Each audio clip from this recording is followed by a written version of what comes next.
សួស្តីពុកម៉ែបងប្អូនទាំងអស់គ្នាថ្ងៃនេះខ្ញុំមានសាច់រឿងថ្មីមួយទៀតហើយមកចែកជូនពុកម៉ែបងប្អូនទាំងអស់គ្នាស្ដាប់ដើមឆ្នាំ1618នៅសម័យឧដុង្គមានជ័យមានងារមួយហៅថាអុកញ៉ាដេជោអ្នកដែលទទួលបានឈ្មោះនេះត្រូវតែមានវិជ្ជាអាគមខ្លាំងក្លាកាប់មិនមុតដុតមិនឆេះព្រមទាំងមានសិទ្ធិកាត់ក្បាលជនក្បត់ជាតិដោយឥតចាំបាច់សុំព្រះរាជទាននេះជារឿងរបស់មេទ័ពកំពូលពីររូបប្រចាំប្រវត្តិសាស្ត្រខ្មែរគឺដេជោមាសនិងដេជោយ៉តការចាប់កំណើតដ៏អស្ចារ្យរបស់ដេជោមាសនៅលើភ្នំគូលែននិងការទទួលបានដាវអញ្ញាសឹកដ៏ស័ក្តិសិទ្ធិពីសេចាំងរហូតដល់ការលះបង់ជីវិតដើម្បីតែការពារស្រុកកំពង់ស្វាយស្ថិតនៅក្នុងខេត្តកំពង់ធំបច្ចុប្បន្ននេះរួមទាំងវីរភាពសិស្សស្មោះត្រង់របស់គាត់គឺដេជោយ៉តដែលហ៊ានរងមុខដាវជំនួសលោកគ្រូរហូតក្លាយជាមេទ័ពកំពូលបន្តតាមសម្លាប់ស្ដេចសម្រែសងសឹកជូនគ្រូរហូតដល់ហ៊ានប្រកែកនឹងព្រះស្នំដើម្បីរក្សាច្បាប់អាញាសឹកហើយបានត្រូវជាប់ទោសប្រហារជីវិតនេះជារឿងរ៉ាវដ៏រន្ធត់លាយឡំដំណាលអាថ៌កំបាំងកប់បាត់ក្នុងទំព័រប្រវត្តិសាស្ត្រខ្មែររាប់រយឆ្នាំដើម្បីផលិតវីដេអូនេះយើងបានចំណាយពេលវេលានិងថវិកាក្នុងការបង្កើតសំឡេង AI ប្រកបដោយគុណភាពព្រមទាំងរូបភាពដែលបង្កើតឡើងដោយព្រឹត្តិការណ៍ពិតៗដោយផ្អែកលើឯកសារប្រវត្តិសាស្ត្រនិងការស្រាវជ្រាវប្រសិនបើបងប្អូនពេញចិត្តវីដេអូនេះគ្រាន់តែជួយចុច like និង comment ជាពាក្យល្អៗហើយកុំភ្លេចចុច subscribe Channel Admin ម្នាក់មួយផងការគាំទ្ររបស់បងប្អូនគឺជាកម្លាំងចិត្តដ៏ធំបំផុតសូមអរគុណដើមឆ្នាំ1618នៃគ្រិស្តសករាជរាជធានីឧដុង្គមានជ័យត្រូវបានស្ថាបនាឡើងកណ្ដាលទីវាលទួលធំមួយព័ទ្ធជុំវិញដោយភ្នំតូចៗ3មួយហៅថាភ្នំរាជាភ្នំបាលនិងភ្នំអូដុងការជ្រើសរើសទីតាំងនេះមិនមែនធ្វើឡើងដោយចៃដន្យឡើយព្រោះក្នុងសម័យនោះនគរកំពុងប្រឈមមុខនឹងសម្ពាធសង្គ្រាមយ៉ាងធ្ងន់ធ្ងរពីប្រទេសបរទេសជិតខាងដែលច្រើនតែផ្ញើកម្លាំងទាហានចូលមករំខានតាមព្រំដែនជាប្រចាំភ្នំទាំង3នេះក្លាយជាទីតាំងការពារធម្មជាតិដ៏ល្អជួយឲ្យរាជធានីថ្មីមានលក្ខណៈស្ថិតស្ថេរជាងទីតាំងចាស់ក៏ប៉ុន្តែស្ថានភាពនយោបាយនៅតែស្មុគស្មាញព្រោះកម្លាំងសត្រូវនៅតែបន្តវាយប្រហារតាមព្រំដែនខាងជើងជាប្រចាំធ្វើឲ្យរាជសំណាក់ត្រូវចំណាយកម្លាំងនិងធនធានយ៉ាងច្រើនដើម្បីរក្សាសន្តិសុខទឹកដីក្នុងកលៈទេសៈដ៏លំបាកនេះហើយដែលកំណើតរបស់តេជោមាសបានលេចមុខមកសម្រាប់ជាតិមាតុភូមិមាសកើតនៅភូមិតូចមួយក្បែរជើងភ្នំគូលែនជាកូនប្រុសមានសាច់ធំដំបងតាំងពីកំណើតកែវភ្នែកមុតថ្លាហួសពីក្មេងធម្មតាតាំងពីនៅតូចគាត់ចូលចិត្តលេងវឹកហាត់ក្បាច់គុនតាមមើលអ្នកចាស់ក្នុងភូមិព្រមទាំងចេះស្ដាប់រឿងដំណាលអំពីវិជ្ជាមន្តអាគមដែលឪពុកបានប្រាប់ក្នុងពេលយប់លុះដល់វ័យក្មេងជំទង់គាត់បានលាឪពុកម្ដាយចូលទៅក្នុងព្រៃជ្រៅនៃភ្នំគូលែនដើម្បីស្វែងរកគ្រូបង្រៀនវិជ្ជាអាគមរយៈពេលជាច្រើនឆ្នាំកន្លងផុតទៅក្រោមការណែនាំរបស់ឥស្សរជនចាស់ម្នាក់គាត់បានវឹកហាត់ទាំងវិជ្ជាគុណកម្លាំងកាយព្រមទាំងវិជ្ជាមន្តអាគមស្រោចស្រពទឹកដីដែលអាចប្រើប្រាស់ដើម្បីការពាររាងកាយនិងបញ្ចុះយ័ន្តការពារកន្លែងសំខាន់ៗចំណេះដឹងទាំងនេះបានក្លាយជាមូលដ្ឋានគ្រឹះដ៏រឹងមាំមួយដែលក្រោយមកទទួលស្គាល់ជាផ្លូវការពីរាជសំណាក់ក្រោយពេលចប់ការសិក្សាមាសបានចុះពីភ្នំមកបម្រើជាតិមាតុភូមិដំណឹងអំពីបរិះមានអំណាចអាថ៌កំបាំងខ្លាំងក្លាបានលឺដល់ត្រចៀកមន្ត្រីក្នុងតំបន់រហូតដល់ថ្នាក់លើនៅឧដុង្គ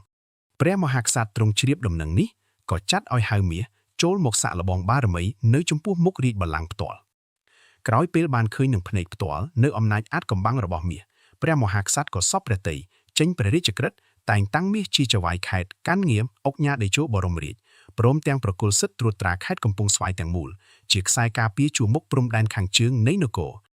ចាប់ពីពេលនោះមកដេជោមាសបានចាប់ផ្ដើមរៀបចំបន្ទាយសឹកឡើងវិញទាំងស្រុងព្រមទាំងបង្កើតបានជាកម្លាំងទាហានដ៏រឹងមាំមួយដែលកិត្តិនាមរបស់គាត់ចាប់ផ្ដើមឮសុសសាយកាន់តែឆ្ងាយពីពេញតំបន់ព្រំដែន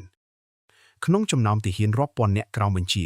ដេជោមាសនៅតែមានអារម្មណ៍ថាខ្លួនគាត់ត្រូវការសិស្សម្នាក់ដែលអាចទទួលការផ្ទេរនៅអំណាចអាថ៌កំបាំងដើម្បីបន្តកេរដំណែលការពារជាតិមាតុភូមិនាពេលអនាគត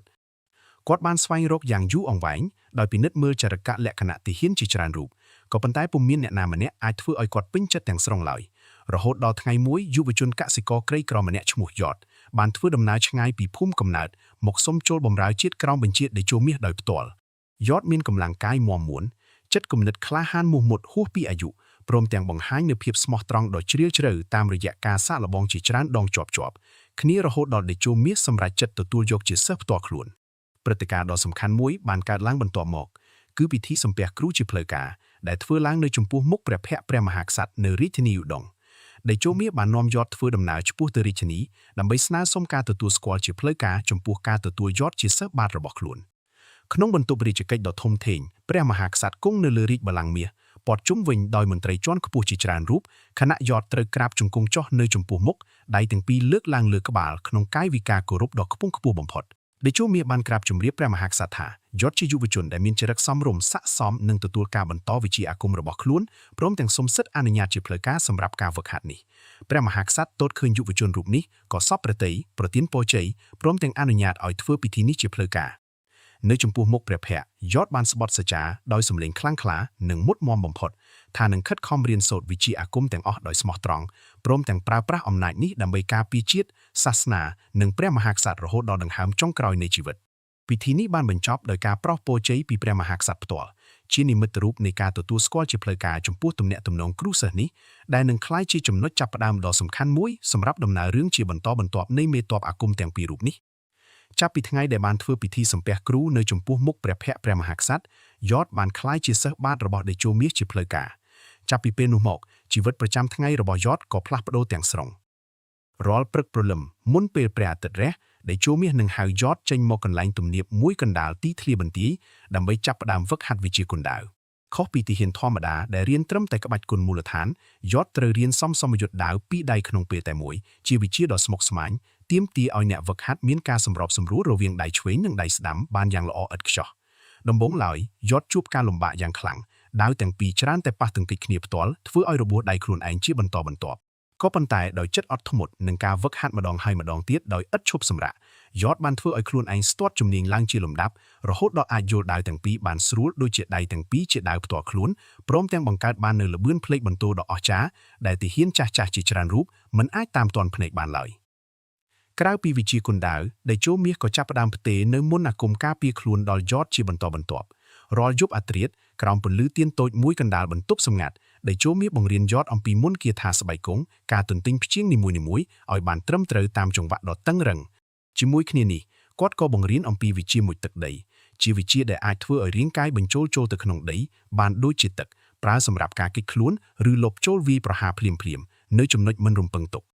ថែមទាំងយតត្រូវរៀនវិជ្ជាបំបាំងកាយជាមន្តអាគមកម្រិតខ្ពស់ដែលអាចធ្វើឲ្យរាងកាយคล้ายទៅជាមើលមិនឃើញក្នុងរយៈពេលខ្លីមួយធ្វើឲ្យអាចលេបចូលពិនិត្យស្ថានភាពសត្រូវដោយគ្មានការរកឃើញការហ្វឹកហាត់វិជ្ជាទាំងនេះទាមទារឲ្យយតអង្គុយសមាធិជាច្រើនម៉ោងជាប់គ្នាគ្រប់គ្រងដង្ហើមនិងចិត្តគំនិតឲ្យស្ងប់ស្ងៀមទាំងស្រុងដែលជាការលំបាកមួយសម្រាប់យុវជនដែលធម្មតាមានចិត្តរំភើបខ្លាំងក៏ប៉ុន្តែយតបានឆ្លងកាត់ការហ្វឹកហាត់នេះដោយចិត្តតស៊ូមិនចេះនឿយហត់លើពីនេះទៅទៀតដែលជោមាសមិនបានចង់ឲ្យយតខ្លាយជាគ្រាន់តែអ្នកកាន់អាវុធនិងមន្តអាគមប៉ុណ្ណោះទេគាត់ចង់ឲ្យសិស្សរបស់ខ្លួនខ្លាយជាមេទ័ពដ៏ពេញលក្ខណៈដែលអាចដឹកនាំកងទ័ពបានដោយឯករាជ្យនាពេលអនាគតដូច្នេះដែលជោមាសបានចាប់ផ្ដើមបង្រៀនយតអំពីយុទ្ធសាស្ត្រសឹកកម្រិតខ្ពស់ចាប់ពីមូលដ្ឋានគាត់បង្ហាញយតអំពីតម្រាសឹកចាស់ៗដែលកត់ត្រាទុកនៅក្បួនច្បាប់នៃការវាយប្រហារការការពារនិងការដកថយក្នុងស្ថានភាពផ្សេងៗគ្នា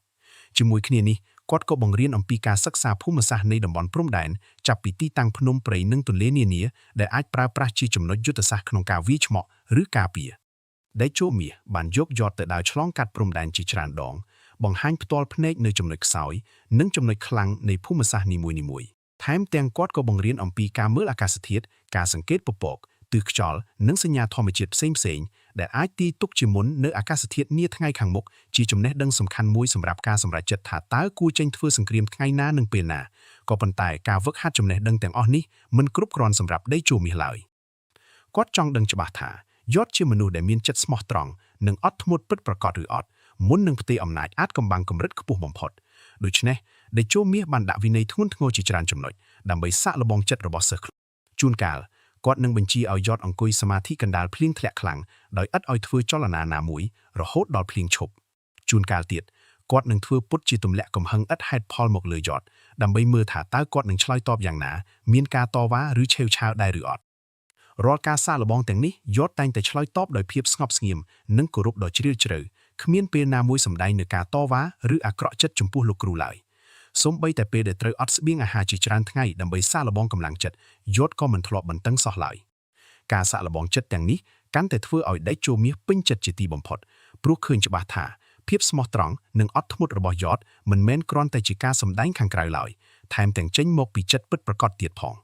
ចុងក្រោយពីការហ្វឹកហាត់និងសាកល្បងជាច្រើនខែតេជោមាសក៏សម្រេចចិត្តលើកឋានៈយត ឲ្យទទួលការទុកចិត្តធ្វើជាមេតបរងដែលហៅថាជំទប់ជាឋានៈមួយផ្ដល់សិទ្ធិឲ្យជួយការងារសឹកជាមួយលោកគ្រូដោយផ្ទាល់ព្រមទាំងអាចជួយបញ្ជាទាហានមួយចំណែកបានក្នុងករណីចាំបាច់ការដំឡើងឋានៈនេះធ្វើឲ្យទាហានចាស់មួយចំនួនចាប់ផ្ដើមផ្ដល់ការគោរពដល់យ័ន្តកាន់តែច្រើនឡើងខណៈយ័ន្តខ្លួនឯងក៏មានអារម្មណ៍ទទួលខុសត្រូវកាន់តែធ្ងន់ធ្ងរឡើងចេះតែខិតខំហ្វឹកហាត់ខ្លួនឯងបន្តទៀតដើម្បីសមនឹងទីទុកចិត្តដ៏ធំធេងនេះពីលោកគ្រូដេជោមាសក្នុងកាលៈទេសៈមួយដែលខេត្តកំពង់ស្វាយកំពុងស្ថិតក្នុងភាពស្ងប់ស្ងាត់ក្រោមការការពាររបស់ដេជោមាសនិងដេជោយ័ន្តភូមិភាគខាងលើនៃនគរបែរជាចាប់ផ្ដើមមានចលនាចម្លែកមួយកើតឡើងវិញតំបន់ព្រៃស្រោងជ្រៅមួយកន្លែងដែលមានប្រជាជនតិចតួចនិងគ្មានការគ្រប់គ្រងរឹងមាំពីរាជការបានក្លាយជាទីជម្រកនៃមេបះបោរម្នាក់ដែលក្រោយមកគេស្គាល់ក្នុងនាមស្ដេចសម្រែបុរសរូបនេះតាមរឿងដំណាលមានកម្លាំងកាយមហិមាហួសពីមនុស្សធម្មតាព្រមទាំងបានវឹកហាត់វិជ្ជាអាគមខ្លាំងពូកែពីគ្រូម្នាក់នៅតំបន់ព្រំដែនខាងលើ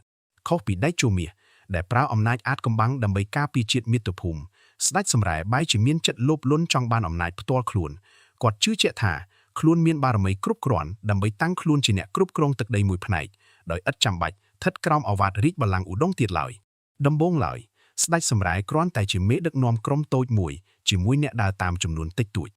ក៏ប៉ុន្តែដោយសារកិត្តិនាមអំពីកម្លាំងកាយនិងអំណាចអាថ៌កំបាំងរបស់គាត់ចាប់ផ្ដើមផ្សព្វផ្សាយចេញពីភូមិមួយទៅភូមិមួយក៏មានប្រជាជនមួយចំនួនជាពិសេសអ្នកដែលមិនពេញចិត្តនឹងការគ្រប់គ្រងរបស់រាជការក្នុងតំបន់នោះចាប់ផ្ដើមចូលរួមជាមួយគាត់កាន់តែច្រើនឡើងស្ដេចសម្រែបានប្រើឱកាសនេះប្រមូលបកពួកឲ្យបានច្រើនជាងមុនចាត់ចែងឲ្យវឹកហាត់អាវុធនិងក្បួនសឹកបែបសាមញ្ញព្រមទាំងចាប់ផ្ដើមវាយលុកយកទឹកដីភាគខាងលើនៃខេត្តជាបន្តបន្ទាប់ភូមិតូចៗមួយចំនួនដែលគ្មានកម្លាំងការពារខ្លាំងត្រូវធ្លាក់ចូលក្រោមការគ្រប់គ្រងរបស់ស្ដេចសម្រែយ៉ាងឆាប់រហ័សគាត់បានចាត់ចែងឲ្យសាងសង់បន្ទាយមួយកណ្ដាលព្រៃជ្រៅជាកន្លែងកំបាំងជិតដល់ភ្នំព័ទ្ធជុំវិញដោយកំពែងឈើដ៏រឹងមាំនិងស្នូលការពារជាច្រើនជាន់ដើម្បីធ្វើជាមូលដ្ឋានប្រយុទ្ធរបស់ខ្លួនក្នុងអំឡុងពេលនេះមន្ត្រីរាជការមួយចំនួនដែលទទួលបន្ទុកគ្រប់គ្រងភូមិភាគខាងលើបានព្យាយាមទប់ទល់នឹងចលនាបះបោរនេះក៏ប៉ុន្តែកម្លាំងទាហានក្នុងដៃពួកគេមានចំនួនតិចតួចនិងគ្មានការវឹកហាត់គ្រប់គ្រាន់ដើម្បីតទល់នឹងកម្លាំងអាថ៌កំបាំងរបស់ស្ដេចសម្រែឡើយក្នុងការប៉ះទង្គិចគ្នាមួយចំនួនមន្ត្រីរាជការជាន់ខ្ពស់ជាច្រើនរូបត្រូវសម្លាប់ចោលដោយឥតអាណិតអាសូរខ្លះទៀតត្រូវចាប់ខ្លួននិងបង្ខំឲ្យចូលរួមជាមួយចលនាបះបោរនេះដោយសារខ្លាចមរណភាពព័ត៌មានអំពីការក្បត់ជាតិនិងការសម្លាប់មន្ត្រីរាជការនេះបានធ្វើដំណើរឆ្លងកាត់ផ្លូវសម្ងាត់ជាច្រើនជាន់រហូតដល់ធ្លាក់ដល់ព្រះហស្ថព្រះមហាក្សត្រនៅរាជធានីឧដុង្គព្រះមហាក្សត្រក្រោយពេលបានទ្រង់ជ្រាបដំណឹងដ៏ធ្ងន់ធ្ងរនេះក៏មានព្រះទ័យក្តៅក្រហាយជាទីបំផុតទ្រង់ទតឃើញថាចលនាបះបោរនេះមិនត្រឹមតែជាការគំរាមកំហែងធម្មតាចំពោះសន្តិសុខតំបន់ភូមិភាគខាងលើប៉ុណ្ណោះទេថែមទាំងជាការគំរាមកំហែងផ្ទាល់ចំពោះឯកភាពនៃរាជបល្ល័ង្កព្រោះបើសិនជាទុកចោលមិនចាត់ការណាមួយចលនានេះអាចរីកសាយធំដុំឡើងជាបន្តបន្ទាប់រហូតអាចប្រែក្លាយទៅជាការបំបែកទឹកដីនគរជាចម្រុះដោយហេតុនេះហើយព្រះមហាក្សត្រក៏ចេញរាជបញ្ជាសឹកជាបន្ទាន់បង្គាប់ឲ្យដេជោមាសប្រមូលកម្លាំងទាហានទាំងអស់ក្រោមបញ្ជាចេញទៅបង្ក្រាបចលនាបះបោររបស់ស្ដេចសម្រែភ្លាមៗដោយសង្ឃឹមថាអំណាចអាថ៌កំបាំងនិងបទពិសោធន៍ចម្បាំងដ៏ច្រើនរបស់ដេជោមាសនឹងអាចផ្ដួលរំលំចលនានេះមុនពេលវាកាន់តែធំធេងឡើង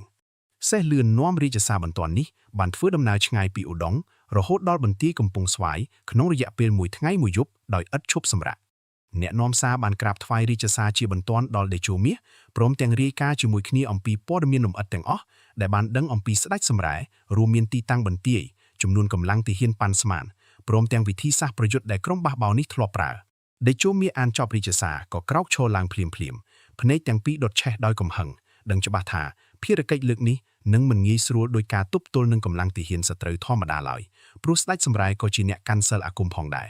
រដេជោមាសបានហៅដេជោយ័ន្តចូលមកជិតដើម្បីពិភាក្សាអំពីស្ថានភាពដ៏អាសន្ននេះទាំងពីរនាក់បានអង្គុយពិចារណាយ៉ាងយូរអង្វែងអំពីលក្ខណៈនៃចលនាបះបោរនេះដឹងច្បាស់ថាខុសពីសត្រូវពីបរទេស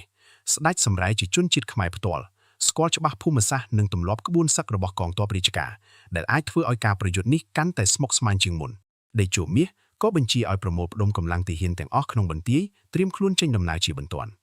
់សំឡេងកងសង្គ្រាមបានបន្លឺឡើងក៏គ្រប់កណ្ដាលបន្ទាយធ្វើឲ្យទាហានទាំងអស់ប្រញាប់ប្រញាល់ត្រៀមខ្លួនអាវុធសម្លៀកបំពាក់ចម្បាំងព្រមទាំងផ្គត់ផ្គង់ស្បៀងអាហារសម្រាប់ការធ្វើដំណើរឆ្ងាយព្រឹកបន្ទាប់មកកងទ័ពដ៏ធំសម្បើមមួយក្រោមការដឹកនាំរួមគ្នារបស់ដេជោមាសនិងតេជោយ័ន្តបានចេញដំណើរពីបន្ទាយកំពង់ស្វាយឆ្ពោះទៅរកទីតាំងស្ដេចសម្រែទាហានទាំងអស់ដើរជាជួរវែងសន្ធឹកតាមផ្លូវព្រៃទង់ជ័យបក់ខ្យល់ស្រេចសំឡេងជើងដើររោខ្លាំងក្លាដូចជាព្យុះកំពុងតែឆ្ពោះទៅមុខដេជោមាសជិះសេះនៅជួរមុខគេជាមួយដេជោយ័ន្តនៅជិត ខណៈមេតបរងផ្សេងទៀតដឹកនាំកម្លាំងទាហានចែកជាក្រុមតូចៗឲ្យស្របគ្នាតាមផែនទីដែលបានរៀបចំទុកជាមុនការធ្វើដំណើរនេះត្រូវឆ្លងកាត់ព្រៃស្រោងភ្នំចោតនិងទន្លេតូចៗជាច្រើនកន្លែងដែលទាមទារពេលវេលាជាច្រើនថ្ងៃក៏ប៉ុន្តែដំណឹងអំពីការចេញទ័ពរបស់តេជោមាសនិងតេជោយ៉តបានលឺដល់ត្រចៀកស្ដេចសម្រែមុនពេលកងទ័ពខ្មែរអាចមកដល់ទីតាំងបន្ទាយបះបោរផ្ទាល់ស្ដេចសម្រែដែលមានបទពិសោធន៍ក្នុងការចម្បាំងក៏ដឹងច្បាស់ថាការតទល់ជំមុខដោយផ្ទាល់នឹងកម្លាំងទាហានធំសម្បើមរបស់តេជោមាសនឹងជាការប្រថុយប្រឋានយ៉ាងធំសម្រាប់ក្រុមបះបោររបស់ខ្លួនដូច្នេះគាត់ក៏សម្រេចចិត្តប្រើប្រាស់ល្បិចកលមួយដោយចាត់ចែងឲ្យក្រុមទាហានតូចៗលាក់ខ្លួននៅតាមផ្លូវព្រៃដែលកងទ័ពខ្មែរប្រកាសជាត្រូវឆ្លងកាត់ត្រៀមធ្វើការស្ទាក់វាយឆ្មក់ភ្លាមៗថ្ងៃមួយខណៈកងទ័ពខ្មែរកំពុងតែធ្វើដំណើរឆ្លងកាត់ច្រកភ្នំតូចមួយដែលមានព្រៃស្រោងក្រាស់ជិតសងខាងផ្លូវក្រុមទាហានស្ដេចសម្រែក៏ភ្លាមលោតចេញពីទីលាក់ខ្លួនវាយឆ្មក់ចូលចំហៀងកងទ័ពខ្មែរដោយមិនបានឲ្យដឹងខ្លួនជាមុនភាពភ្ញាក់ផ្អើលនេះធ្វើឲ្យជួរខ្លះនៃកងទ័ពខ្មែររញ្ជួយទាហានមួយចំនួនត្រូវរបួសធ្ងន់ខ្លះស្លាប់ភ្លាមដោយសារការវាយប្រហារបន្ទាន់នេះស្បៀងអាហារមួយចំនួនក៏ដូចជាសត្វពាហនៈជាច្រើនក្បាលត្រូវបាត់បង់ក្នុងអំឡុងពេលភាពវឹកវរនេះក៏ប៉ុន្តែដោយសារបទពិសោធន៍ចម្បាំងដ៏ច្រើនរបស់តេជោមាសនិងតេជោយ៉តទាំងពីរនាក់ក៏ប្រញាប់ប្រញាល់រៀបចំជួរទាហានឡើងវិញភ្លាមបង្កើតបានជាការការពារដ៏រឹងមាំធ្វើឲ្យក្រុមទាហានស្ដេចសម្រែមិនអាចទាញយកអត្ថប្រយោជន៍បន្ថែមពីការវាយប្រហារនេះបានឡើយត្រូវដកថយត្រឡប់ទៅជំរកវិញភ្លាមទុកតែសំណល់ខូចខាតបន្តិចបន្តួចជាមេរៀនមួយសម្រាប់កងទ័ពខ្មែរឲ្យកាន់តែប្រុងប្រយ័ត្នខ្លាំងឡើងលើដំណើរឆ្ពោះទៅមុខទៀតក្រោយពីការស្ទាក់វាយឆ្មក់តាមផ្លូវព្រៃលើកមុនកងទ័ពខ្មែរក្រោមការដឹកនាំរបស់តេជោមាសនិងតេជោយ៉តបានកាន់តែប្រុងប្រយ័ត្នខ្លាំងឡើងចាត់ចែងឲ្យក្រុមស៊ើបអង្កេតដើរនាំមុខជានិច្ចដើម្បីជៀសវាងការវាយប្រហារភ្លាមម្ដងទៀតក្រោយពីធ្វើដំណើរបន្តទៀតជាច្រើនថ្ងៃទីបំផុតកងទ័ពទាំងពីរក៏បានមកជួបគ្នានៅទីវាលធំមួយជិតបន្ទាយស្ដេចសម្រែផ្ទាល់ភាគីទាំងសងខាងបានរៀបចំជួរទាហានឲ្យបានពេញលេញត្រៀមខ្លួនសម្រាប់ការប្រយុទ្ធគ្នាដ៏ធំធេងមួយដែលនឹងកំណត់ជោគវាសនានៃចលនាបះបោរនេះព្រឹកមួយក្រោមមេឃស្រឡះសំឡេងកងសង្គ្រាមបានបន្លឺឡើងទាំងសងខាងក្នុងពេលតែមួយជាសញ្ញាបើកសមរភូមិយ៉ាងផ្លូវការភ្លាមនោះទាហានទាំងសងខាងក៏បោលចូលរកគ្នាភ្លាមមួយរំពេចសំឡេងស្រែកឧស្សាហ៍ដាវទង្គិចដាវលំពេងទង្គិចខែលធ្វើឲ្យទីវាលទាំងមូលក៏ក្រើកញាប់ដូចជាមានព្យុះកំពុងតែឆាបឆេះឈាមហូរជោកលើដីស្មៅភ្លាមសាកសពទាហានទាំងសងខាងចាប់ផ្ដើមដួលសន្ធឹកលើទីវាលខណៈសំឡេងស្រែកនិងសំឡេងអាវុធកឹកគ្នាមិនដាច់ពីត្រចៀកឡើយកណ្ដាលភាពវឹកវរនៃសមរភូមិនេះតេជោមាសនិងស្ដេចសម្រែបានប្រឈមមុខគ្នាដោយផ្ទាល់នៅចំកណ្ដាលទីវាលខុសពីការប្រយុទ្ធធម្មតារវាងទាហានទូទៅការជួបគ្នារវាងអ្នកកាន់សិលអាគមទាំងពីរនេះបានប្រែក្លាយសមរភូមិឲ្យក្លាយជាការប្រកួតប្រជែងអំណាចអាថ៌កំបាំងដ៏ខ្លាំងក្លា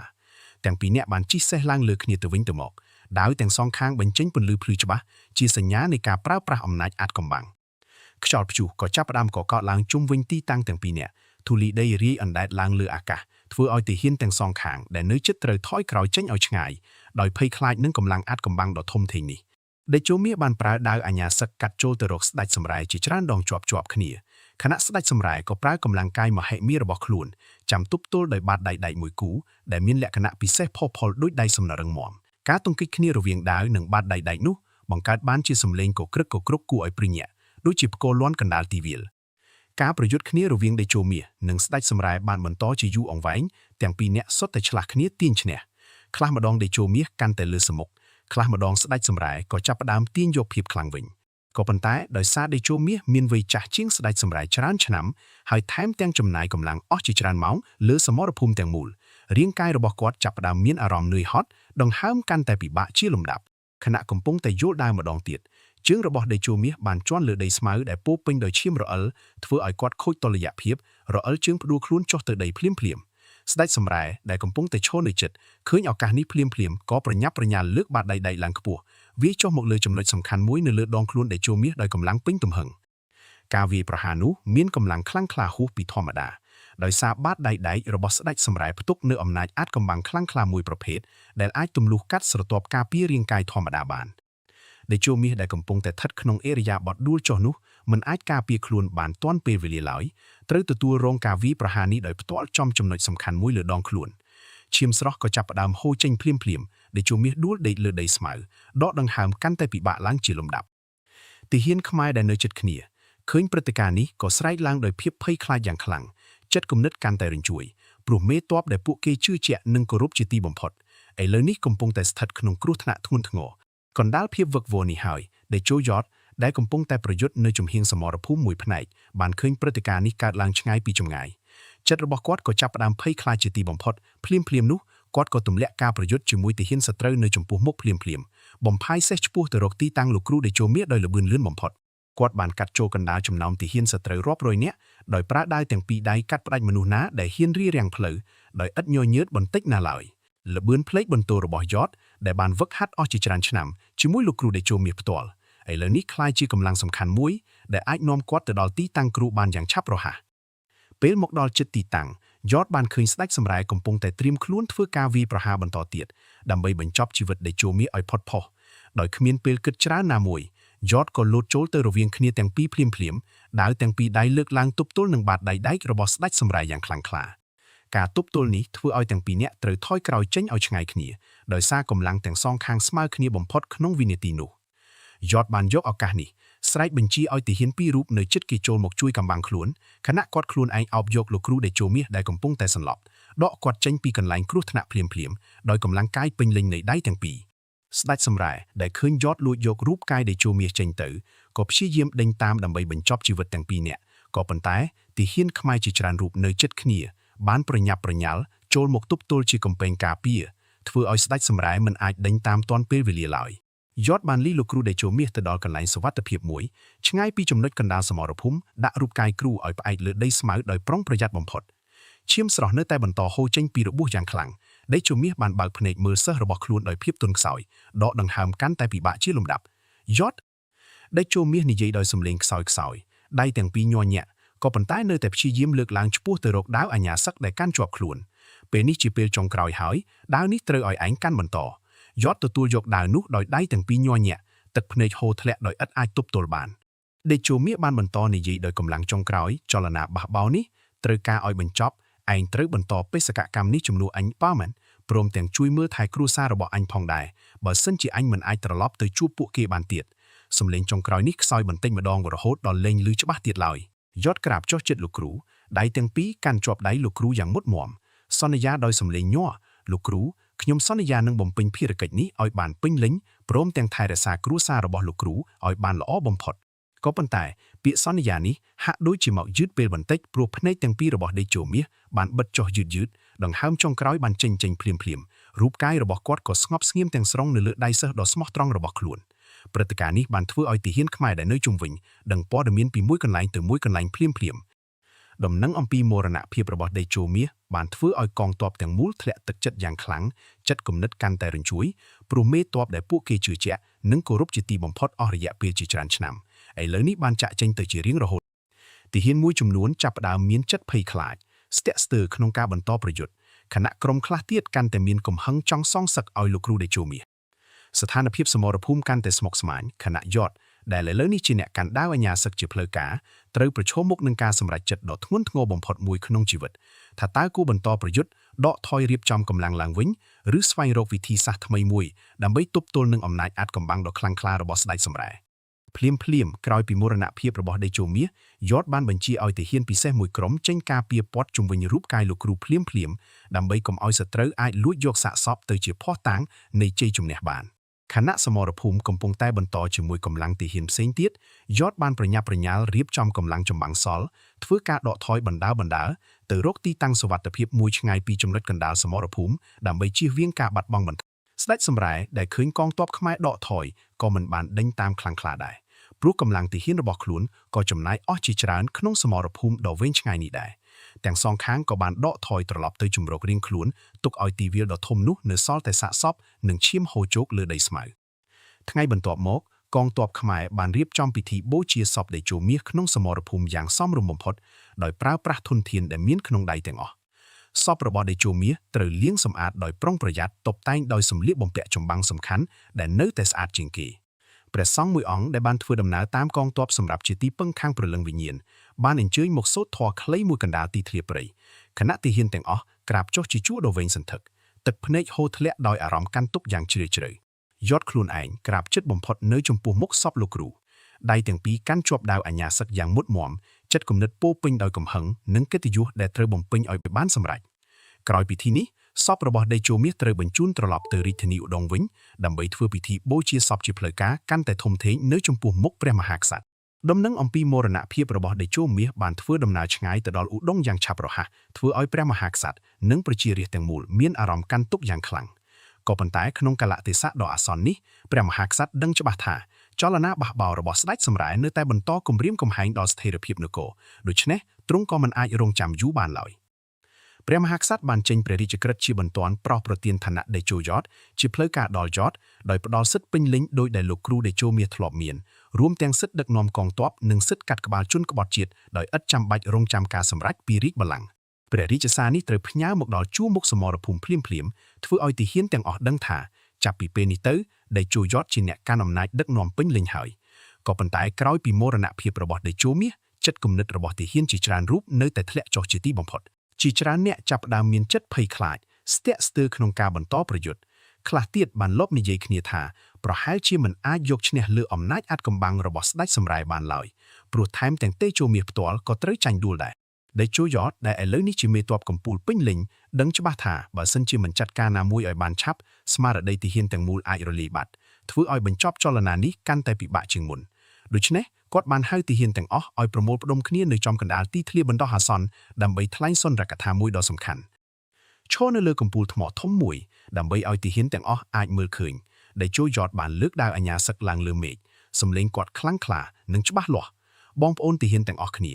ថ្ងៃនេះយើងបានបាត់បង់លោកគ្រូដេជោមាសជាមេទ័ពដ៏អស្ចារ្យបំផុតដែលធ្លាប់មានក្នុងខេត្តកំពង់ស្វាយនេះក៏ប៉ុន្តែការស្លាប់របស់លោកគ្រូមិនមែនជាការបញ្ចប់នៃការតស៊ូឡើយថែមទាំងជាចំណុចចាប់ផ្ដើមថ្មីមួយសម្រាប់យើងទាំងអស់គ្នាទៀតផងលោកគ្រូបានលះបង់ជីវិតដើម្បីការពារជាតិមាតុភូមិដើម្បីការពារពួកយើងគ្រប់រូបបើសិនជាយើងបោះបង់ចោលការតស៊ូនេះនោះការលះបង់របស់លោកគ្រូនឹងក្លាយជាឥតន័យយើងត្រូវងើបឈរតស៊ូបន្តទៀតដើម្បីជាតិដើម្បីព្រះមហាក្សត្រព្រមទាំងដើម្បីកិត្តិយសរបស់លោកគ្រូដេជោមាសដែលបានចាក់ចេញទៅសុន្ទរកថានេះបានធ្វើឲ្យទាហានទាំងអស់មានអារម្មណ៍រំភើបជាថ្មីម្ដងទៀតខ្លះស្រែកឡើងដោយកម្លាំងចិត្តមុតមមខ្លះទៀតទឹកភ្នែកហូរធ្លាក់ដោយចិត្តគោរពដល់លោកគ្រូដេជោមាសព្រមទាំងសង្ឃឹមថានឹងជោគជ័យក្នុងការសងសឹកឲ្យលោកគ្រូវិញ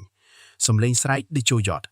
តបានបន្លឺឡើងក៏ក្រឹកក៏ក្រុកពាសពេញទីធ្លាបន្ទាយជាសញ្ញាបញ្ជាក់ថាស្មារតីទាហានទាំងមូលបានងើបឡើងវិញហើយក្រោមការដឹកនាំថ្មីរបស់ដេជោយ៉តក្រោយពីស្មារតីទាហានបានងើបឡើងវិញដេជោយ៉តក៏ចាប់ផ្ដើមគិតគូរអំពីយុទ្ធសាស្ត្រថ្មីមួយដើម្បីទប់ទល់នឹងអំណាចអាថ៌កំបាំងរបស់ស្ដេចសម្រែដោយមិនចង់ធ្វើឲ្យកងទ័ពត្រូវខាតបង់ជីវិតបន្ថែមទៀតដោយឥតចាំបាច់ឡើយគាត់ដឹងច្បាស់ថាការវាយចូលចំមុខដោយផ្ទាល់ដូចលើកមុននឹងជាការប្រថុយប្រថានយ៉ាងធំព្រោះស្ដេចសម្រែមានកម្លាំងអាថ៌កំបាំងខ្លាំងក្លាមិនចាញ់តេជោមាសដែរដូច្នេះដេជោយ៉តក៏សម្រេចចិត្តប្រើវិធីសាស្ត្រថ្មីមួយគឺការស៊ើបការសម្ងាត់ជាមុនសិនមុននឹងធ្វើសម្រេចចិត្តអំពីវិធីវាយប្រហារបន្តគាត់បានជ្រើសរើសទាហានពិសេសមួយចំនួនដែលមានជំនាញច្បាស់លាស់ខាងវិជ្ជាបំបាំងកាយនិងការក្លែងខ្លួនចាត់ចែងឲ្យធ្វើដំណើរឆ្លងកាត់ព្រៃទៅដល់ជិតបន្ទាយស្ដេចសម្រែដោយក្លែងខ្លួនជាអ្នកលក់ដូរឬអ្នកភូមិសាមញ្ញដើម្បីលបចូលទៅសិក្សាស្ថានភាពពិតប្រាកដក្នុងបន្ទាយបះបោរនោះបេសកជនទាំងនេះត្រូវសិក្សាឲ្យបានលម្អិតអំពីចំនួនកម្លាំងទាហានពិតប្រាកដទីតាំងអាវុធស្តុកទុកម៉ោងផ្លាស់ប្ដូរវេនយាមព្រមទាំងចំណុចខ្សោយផ្សេងទៀតនៃប្រព័ន្ធការពារបន្ទាយក្រៅពីនេះដេជោយ៉តក៏ចង់ដឹងបន្ថែមអំពីលក្ខណៈពិតប្រាកដនៃអំណាចអាថ៌កំបាំងរបស់ស្ដេចសម្រែថាតើមានចំណុចខ្សោយអ្វីខ្លះដែលអាចទាញយកអត្ថប្រយោជន៍បាននាពេលក្រោយក្នុងអំឡុងពេលដែលកំពុងរងចាំលទ្ធផលនៃការស៊ើបការសម្ងាត់នេះដេជោយ៉តក៏បានធ្វើការសម្រេចចិត្តដ៏សំខាន់មួយទៀតគឺការផ្អាកវាយលុកជាបណ្ដោះអាសន្នខុសពីអ្នកខ្លះក្នុងចំណោមមេទ័ពរងដែលចង់វាយចូលភ្លាមដើម្បីសងសឹកឲ្យលោកគ្រូដេជោយ៉តបានពន្យល់ដល់ពួកគេថាការវាយចូលដោយកម្លាំងចិត្តខឹងសាំងគ្មានផែនការច្បាស់លាស់អាចនាំមកនូវការបាត់បង់កាន់តែច្រើនជាងមុនទៀតគាត់បានបញ្ជាឲ្យទ័ពដកថយមួយជំហានត្រឡប់ទៅតាំងជំរំនៅចម្ងាយសមរម្យពីបន្ទាយស្ដេចសម្រែដើម្បីពង្រឹងកម្លាំងទាហានឡើងវិញព្យាបាលអ្នករបួសព្រមទាំងផ្គត់ផ្គង់ស្បៀងអាហារនិងអាវុធបន្ថែមការសម្រេចចិត្តនេះដំបូងឡើយធ្វើឲ្យទាហានមួយចំនួនមានការភ័ន្តច្រឡំដោយសារពួកគេចង់ឃើញលទ្ធផលភ្លាមក៏ប៉ុន្តែដេជោយ៉តបានពន្យល់ដោយចិត្តស្ងប់ស្ងៀមការចាញ់លើកមុនបង្រៀនយើងថាកម្លាំងកាយតែម្នាក់ឯងមិនអាចយកឈ្នះលើអំណាចអាថ៌កំបាំងបានឡើយយើងត្រូវការចំណេះដឹងច្បាស់លាស់អំពីសត្រូវសិនមុននឹងធ្វើសកម្មភាពបន្តការរងចាំបន្តិចនេះមិនមែនជាការភ័យខ្លាចឡើយថែមទាំងជាការឆ្លាតវៃដើម្បីធានាថាពេលយើងវាយចូលម្ដងទៀតនោះជាការវាយចូលចុងក្រោយដែលនឹងបញ្ចប់ចលនាបះបោរនេះឲ្យបានស្រេចសពគ្រប់ ពាក្យសម្ដីនេះបានធ្វើឲ្យទាហានទាំងអស់ចាប់ផ្ដើមទុកចិត្តលើការសម្រេចចិត្តរបស់មេទ័ពថ្មីរបស់ខ្លួនព្រមទាំងចាប់ផ្ដើមឃើញនៅលក្ខណៈមេដឹកនាំដ៏ឆ្លាតវៃដែលខុសពីកម្លាំងកាយក៏ប៉ុន្តែមានតម្លៃស្មើគ្នាចំពោះជោគជ័យនាពេលអនាគតខណៈកងទ័ពខ្មែរកំពុងតែសម្រាប់ពង្រឹងកម្លាំងនៅជុំរំបណ្ដោះអាសន្នតេជោយ៉តមិនបានអង្គុយស្ងៀមស្ងាត់ឡើយគាត់បានចំណាយពេលវេលាភាគច្រើនក្នុងការគិតគូរអំពីមូលហេតុពិតប្រាកដដែលធ្វើឲ្យស្ដេចសម្រែអាចដឹងទុកជាមុននៅពេលវេលានិងទីតាំងនៃការវាយឆ្មក់របស់កងទ័ពខ្មែរជាច្រើនលើកគាត់រំលឹកឡើងវិញអំពីការស្ទាក់វាយឆ្មក់តាមផ្លូវព្រៃកាលពីមុនដែលកម្លាំងបះបោរអាចលាក់ខ្លួនត្រឹមត្រូវទាំងទីតាំងនិងពេលវេលាដូចជាបានដឹងផែនការធ្វើដំណើររបស់កងទ័ពខ្មែរជាមុនស្រាប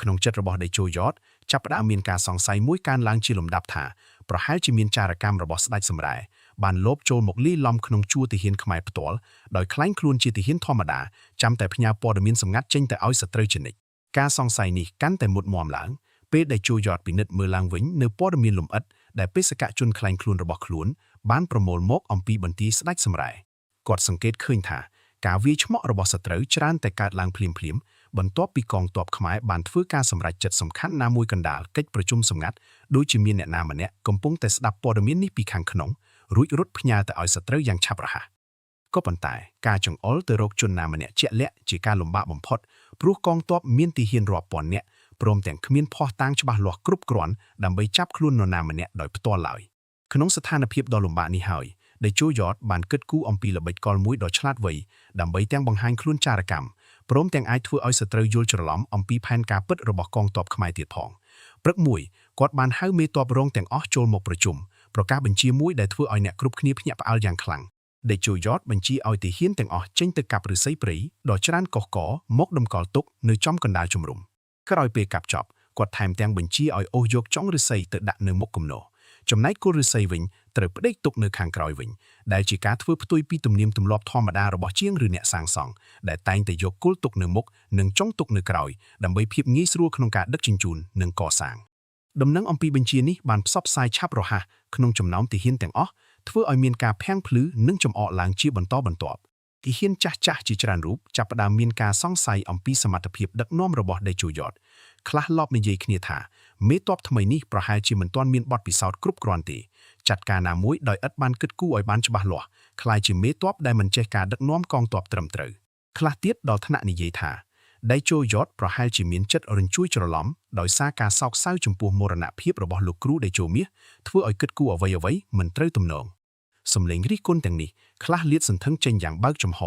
ខ្លះទៀតលបបាននិយាយគ្នាតែក្នុងចំណោមក្រុមតូចៗក៏ប៉ុន្តែសុទ្ធតែធ្វើឲ្យបរិយាកាសក្នុងជំរំកាន់តែមានភាពមិនច្បាស់លាស់និងចម្រូងចម្រាសកាន់តែច្រើនឡើងក៏ប៉ុន្តែតេជោយ៉តដែលបានឃើញនឹងឮសំឡេងរិះគន់ទាំងនេះយ៉ាងច្បាស់បែរជាមិនមានប្រតិកម្មអ្វីខ្លាំងឡើយគាត់គ្រាន់តែបញ្ជាឲ្យទាហានបន្តកិច្ចការនេះឲ្យបានពេញលេញព្រមទាំងចាត់ចែងឲ្យមេទ័ពរងខ្លះនៅតែបន្តរៀបចំគំនរឫស្សីនេះនៅចំកន្លែងសំខាន់ជុំវិញជំរំដូចជាកំពុងតែត្រៀមអ្វីមួយសម្រាប់ការសាងសង់ធំធេងណាមួយជាការពិតចេតនាពិតប្រាកដរបស់តេជោយ៉តគ្មាននរណាម្នាក់ក្នុងចំណោមទាហានទាំងអស់ដឹងច្បាស់ឡើយក្រៅតែពីមេទ័ពរងទុកចិត្តបំផុតពីអ៊ីបារូប៉ុណ្ណោះដែលបានទទួលការជម្រាបជាមុនផ្ទាល់ខ្លួនអំពីផែនការនេះព័ត៌មានចម្លែកអំពីការកាប់ឫស្សីនិងការអូសបញ្ច្រាសចុងនេះបានធ្វើដំណើរឆ្លងកាត់ជួរទាហានយ៉ាងឆាប់រហ័សរហូតដល់ត្រចៀកចារកម្មដែលកំពុងលាក់ខ្លួនក្នុងជួរទាហានខ្មែរផ្ទាល់ចារកម្មរូបនេះដែលធ្លាប់ក្លែងខ្លួនជាទាហានធម្មតាអស់រយៈពេលជាយូរណាស់មកហើយដោយឥតធ្លាប់មានការសង្ស័យពីនរណាម្នាក់ឡើយក៏ចាប់អារម្មណ៍យ៉ាងខ្លាំងចំពោះព័ត៌មាននេះដោយគិតថាជាការសម្រេចចិត្តគួរឲ្យចម្លែកនិងគួរឲ្យសង្ស័យបំផុតដែលប្រហែលជាមានន័យអាចកំបាំងអ្វីមួយកប់នៅក្រោមនោះយប់នោះចារកម្មរូបនេះក៏បានលបចេញពីយូខូខោធ្វើដំណើរឆ្លងកាត់ព្រៃឆ្ពោះទៅរាយការណ៍ដល់ស្ដេចសម្រែផ្ទាល់អំពីព័ត៌មានចម្លែកនេះដោយសង្ឃឹមថាជាព័ត៌មានដ៏មានតម្លៃមួយដែលអាចជួយឲ្យស្ដេចសម្រែយល់ដឹងអំពីផែនការពិតរបស់តេជោយ៉តស្ដេចសម្រែក្រោយពេលបានស្ដាប់ការរាយការណ៍នេះក៏ចំណាយពេលគិតគូរយូរអង្វែងផងដែរគាត់មិនច្បាស់ថាតើអ្វីជាចេតនាពិតប្រាកដនៃការធ្វើសកម្មភាពចម្លែកនេះក៏ប៉ុន្តែដោយសារភាពមិនច្បាស់លាស់និងភាពចម្លែកនៃរបាយការណ៍នេះក៏ធ្វើឲ្យគាត់ចាប់ផ្ដើមមានការប្រុងប្រយ័ត្នខ្លាំងឡើងចំពោះកងទ័ពខ្មែរដោយភ័យខ្លាចថាប្រហែលជាមានល្បិចកលអ្វីមួយកប់ជ្រៅដែលខ្លួនមិនទាន់យល់ច្បាស់ការមិនច្បាស់លាស់នេះជាចំណុចដែលតេជោយ៉តចង់បង្កើតឲ្យបានយ៉ាងជាក់លាក់តាមរយៈល្បិចនេះព្រោះកាលណាសត្រូវមានចិត្តមិនច្បាស់ក៏នឹងកាន់តែពិបាកសម្រេចចិត្តធ្វើសកម្មភាពប្រញាប់ប្រញាល់ជាកម្លាំងជំនួយបន្ថែមមួយសម្រាប់កងទ័ពខ្មែរក្នុងការទាញពេលវេលារៀបចំកម្លាំងឲ្យបានគ្រប់គ្រាន់ ក៏ប៉ុន្តែចំណុចសំខាន់បំផុតនៃល្បិចនេះមិនមែនចេតនាបំភាន់ស្ដេចសម្រែផ្ទាល់ឡើយថែមទាំងជាការចាប់ខ្លួនចារកម្មដែលកំពុងលាក់ខ្លួនក្នុងជួរខ្លួនផ្ទាល់វិញទេ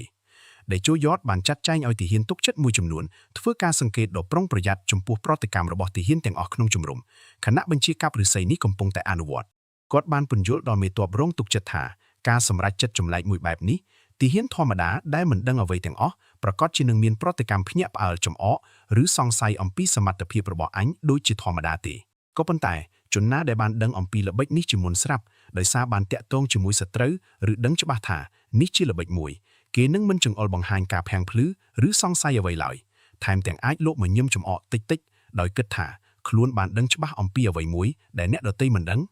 ងការសង្កេតនេះបានធ្វើឡើងជាច្រើនថ្ងៃដោយទាហានទុកចិត្តរបស់ដេជូយ៉តបានប្រុងប្រយ័ត្នមើលមុខមាត់និងចលនារបស់ទាហានទាំងអស់ក្នុងជំរំយ៉ាងល្អិតល្អន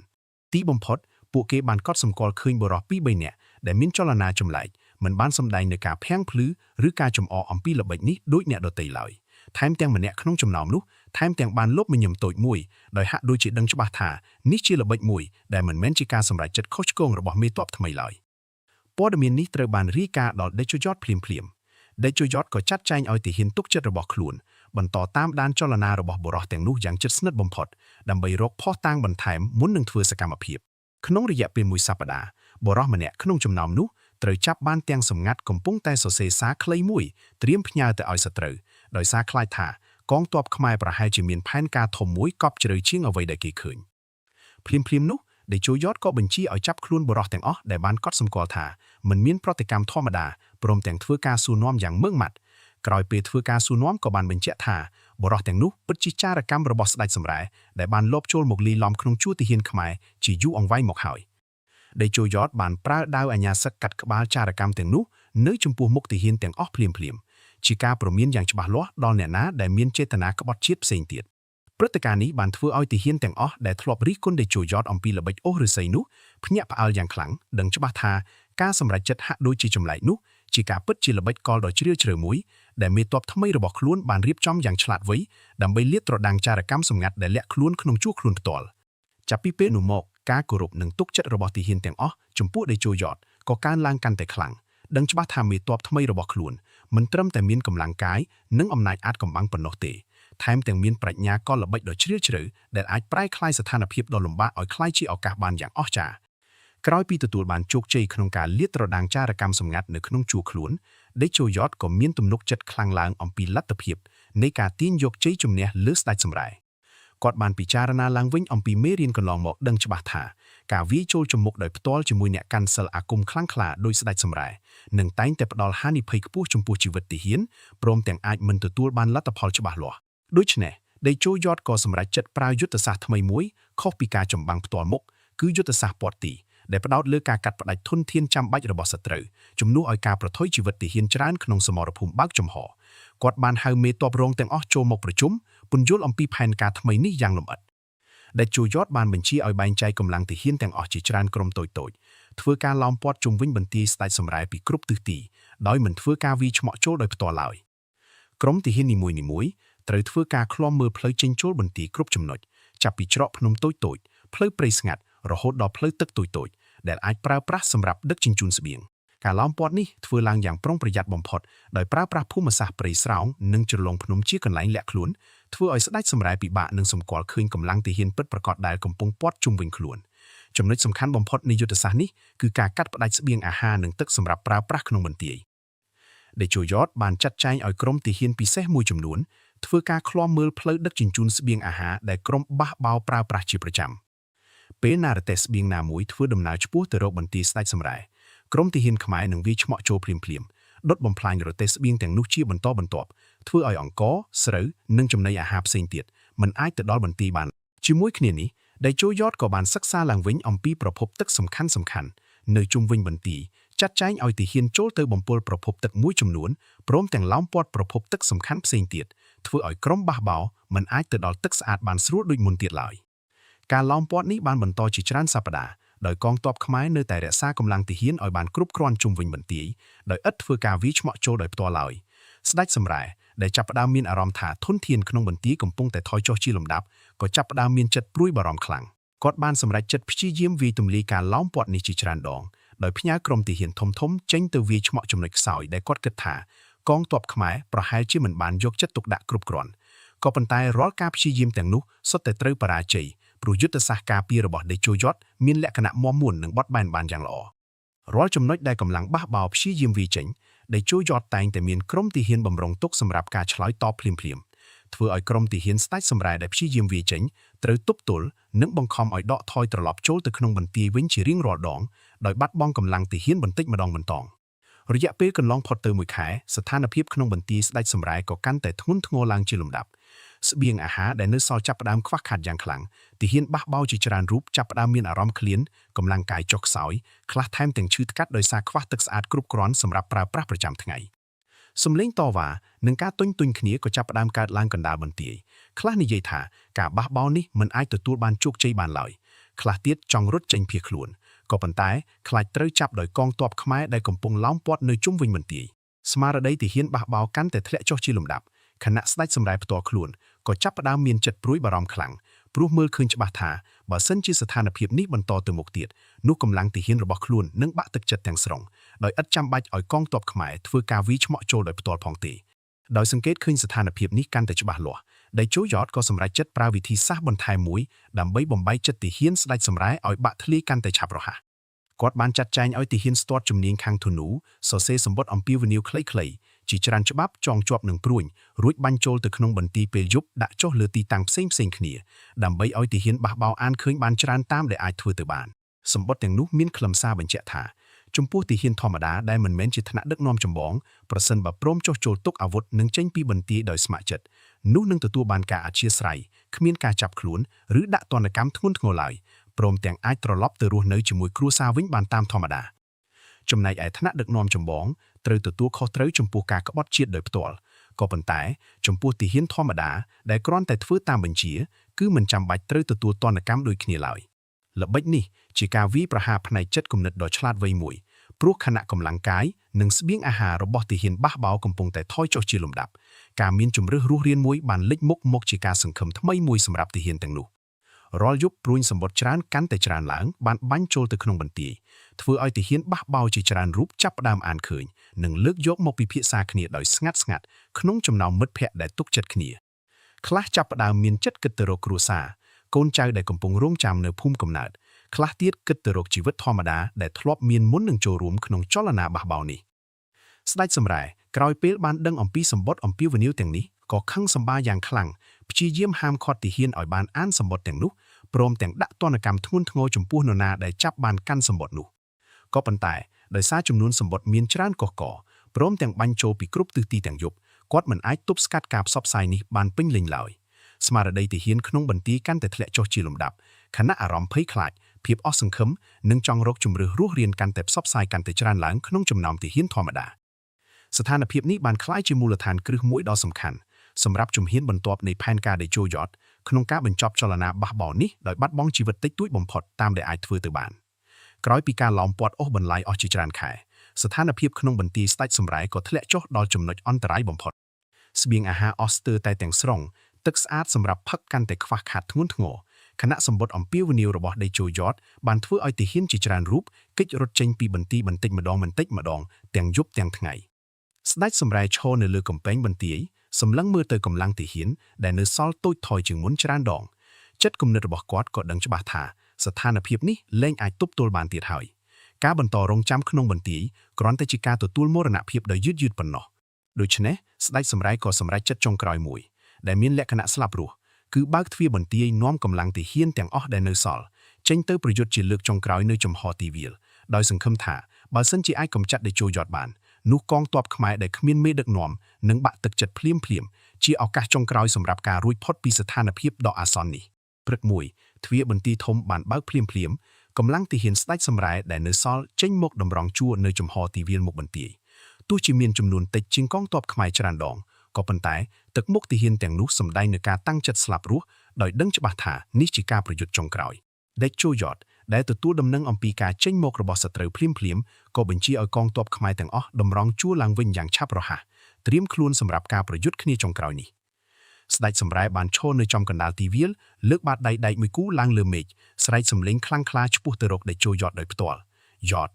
ថ្ងៃនេះយើងទាំងពីរនាក់ត្រូវសម្រេចជាចុងក្រោយថាតើនរណាស័ក្តិសមនឹងគ្រប់គ្រងទឹកដីនេះដេជោយ៉តមិនបានឆ្លើយតបដោយពាក្យសម្ដីឡើយគ្រាន់តែយល់ដាវអាញាសឹកឡើងលើមេឃជាសញ្ញាទទួលការប្រកួតប្រជែងនេះរួចជិះសេះឆ្ពោះទៅរកចំណុចកណ្ដាលទីវាលភ្លាមៗទីហ៊ានទាំងសងខាងបានឈប់ក្រោកឈរមើលដោយស្ងៀមស្ងាត់ដឹងច្បាស់ថាការប្រយុទ្ធរវាងមេទាំងពីរនេះនឹងកំណត់ជោគវាសនានៃចលនាបះបោរនេះទាំងស្រុងការជួបគ្នារវាងដេជោយ៉តនិងស្ដេចសម្រែបានប្រែក្លាយជាការប្រកួតប្រជែងអំណាចអាថ៌កំបាំងដ៏ខ្លាំងក្លាបំផុតដែលធ្លាប់មានក្នុងតំបន់នេះស្ដេចសម្រែបានចាប់ផ្ដើមដេញគាថាមួយសំណុំយ៉ាងលឿនធ្វើឲ្យខ្លួនគាត់មានលក្ខណៈបំបាំងកាយបន្តិចម្ដងរូបកាយคล้ายទៅជាស្រអាប់ដូចជាស្រមោលមួយកម្រនឹងឃើញច្បាស់ដេជោយ៉តដែលបានវឹកហាត់វិជ្ជាបំបាំងកាយពីលោកគ្រូដេជោមាសដែរក៏បិទភ្នែកទាំងពីរប្រើប្រាស់ញាណវិញ្ញាណដើម្បីស្គាល់ទីតាំងសត្រូវជំនួសឲ្យការពឹងផ្អែកលើភ្នែកតែម្នាក់ឯងការទង្គិចគ្នារវាងដាវអាញាសឹកនិងបាតដៃឯករបស់ស្ដេចសម្រែបានកើតឡើងជាបន្តបន្ទាប់កណ្ដាលពពកធូលីនិងខ្យល់ព្យុះដែលកកើតឡើងជុំវិញទីតាំងទាំងពីរនាក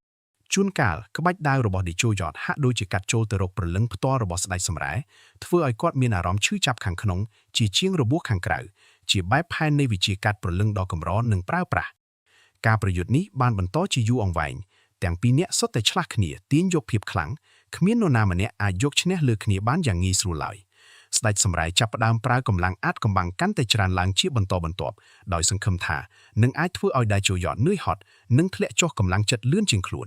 នក៏ប៉ុន្តែដេជោយ៉តដែលបានសង្កេតការប្រយុទ្ធរបស់ស្ដេចសម្រែពីចម្ងាយតាំងពីសមរភូមិលើកមុនបានយល់ដឹងអំពីលក្ខណៈនៃការវាយប្រហាររបស់ស្ដេចសម្រែយ៉ាងច្បាស់ថាកម្លាំងអាថ៌កំបាំងរបស់គាត់ទោះជាមានអានុភាពខ្លាំងក្លាក៏ត្រូវការពេលវេលាមួយចំនួនដើម្បីប្រមូលផ្ដុំសិនមុននឹងបញ្ចេញការវាយប្រហារពេញទំហឹងដោយប្រើគំនិតឆ្លាតវៃនេះដេជោយ៉តក៏ចាប់ផ្ដើមប្រើល្បិចមួយគាត់ធ្វើពុតជាចាញ់ខ្សោយបន្តិចម្ដងទៅចប់បបដកថយកាន់តែឆ្ងាយធ្វើឲ្យស្ដេចសម្រែជឿជាក់ថាខ្លួនកំពុងតែឈ្នះចិត្តដល់ទីបញ្ចប់ហើយស្ដេចសម្រែឃើញឱកាសនេះក៏ប្រមូលផ្ដុំកម្លាំងអាថ៌កំបាំងទាំងអស់ដែលនៅសល់ត្រៀមធ្វើការវាយប្រហារចុងក្រោយមួយដ៏ខ្លាំងក្លាបំផុតដើម្បីបញ្ចប់ជីវិតដេជោយ៉តភ្លាមៗគាត់បានលើកបាតដៃឡើងខ្ពស់បញ្ចេញកម្លាំងអាថ៌កំបាំងទាំងអស់ក្នុងខ្លួនចេញមកក្នុងពេលតែមួយដូចជាចង់ធ្វើឲ្យការវាយប្រហារនេះក្លាយជាចុងក្រោយពិតប្រាកដក៏ប៉ុន្តែនេះជាចំណុចដែលដេជោយ៉តរងចាំមកយូរហើយពេលដែលស្ដេចសម្រែបញ្ចេញកម្លាំងអាថ៌កំបាំងទាំងអស់ចេញមកក្នុងពេលតែមួយនោះរាងកាយរបស់គាត់ក៏ស្ថិតក្នុងស្ថានភាពគ្មានស្រទាប់ការពារអាថ៌កំបាំងគ្រប់ជ្រុងទៀតឡើយជាពិសេសនៅចំណុចមួយកណ្ដាលខ្នងដែលមិនធ្លាប់មានការការពារខ្លាំងដូចផ្នែកខាងមុខនៃរាងកាយ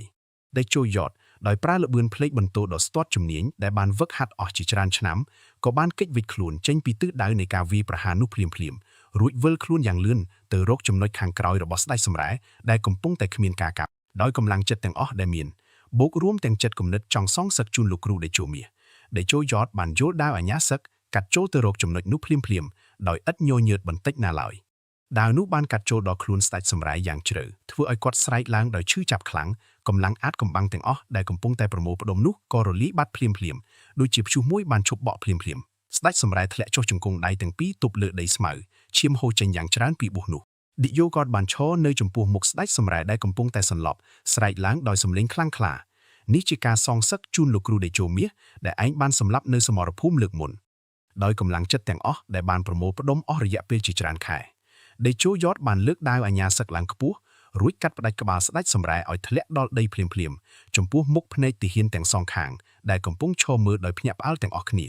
ាភ្លាមៗនោះកម្លាំងទាហានស្ដេចសម្រែដែលនៅសល់ដែលបានឃើញមេដឹកនាំរបស់ខ្លួនត្រូវសម្លាប់ក៏បាក់ទឹកចិត្តទាំងស្រុងខ្លះបោះចោលអាវុធភ្លាមៗក្រាបចុះសុំចុះចូលខ្លះទៀតរត់ខ្ចាត់ខ្ចាយចេញពីទីវាលដោយឥតគិតគូរអំពីទិសដៅជាមុនណាមួយឡើយព្រោះស្មារតីនៃការតស៊ូបានរលាយបាត់ជាមួយនឹងមរណភាពរបស់ស្ដេចសម្រែហើយកងទ័ពខ្មែរបានឆ្លៀតឱកាសនេះចាប់ខ្លួនទាហានបះបោរដែលព្រមចុះចូលដោយសន្តិវិធីព្រមទាំងផ្ដល់ការអធ្យាស្រ័យតាមសម្បត្តិអំពាវនាវដែលបានផ្សព្វផ្សាយពីមុន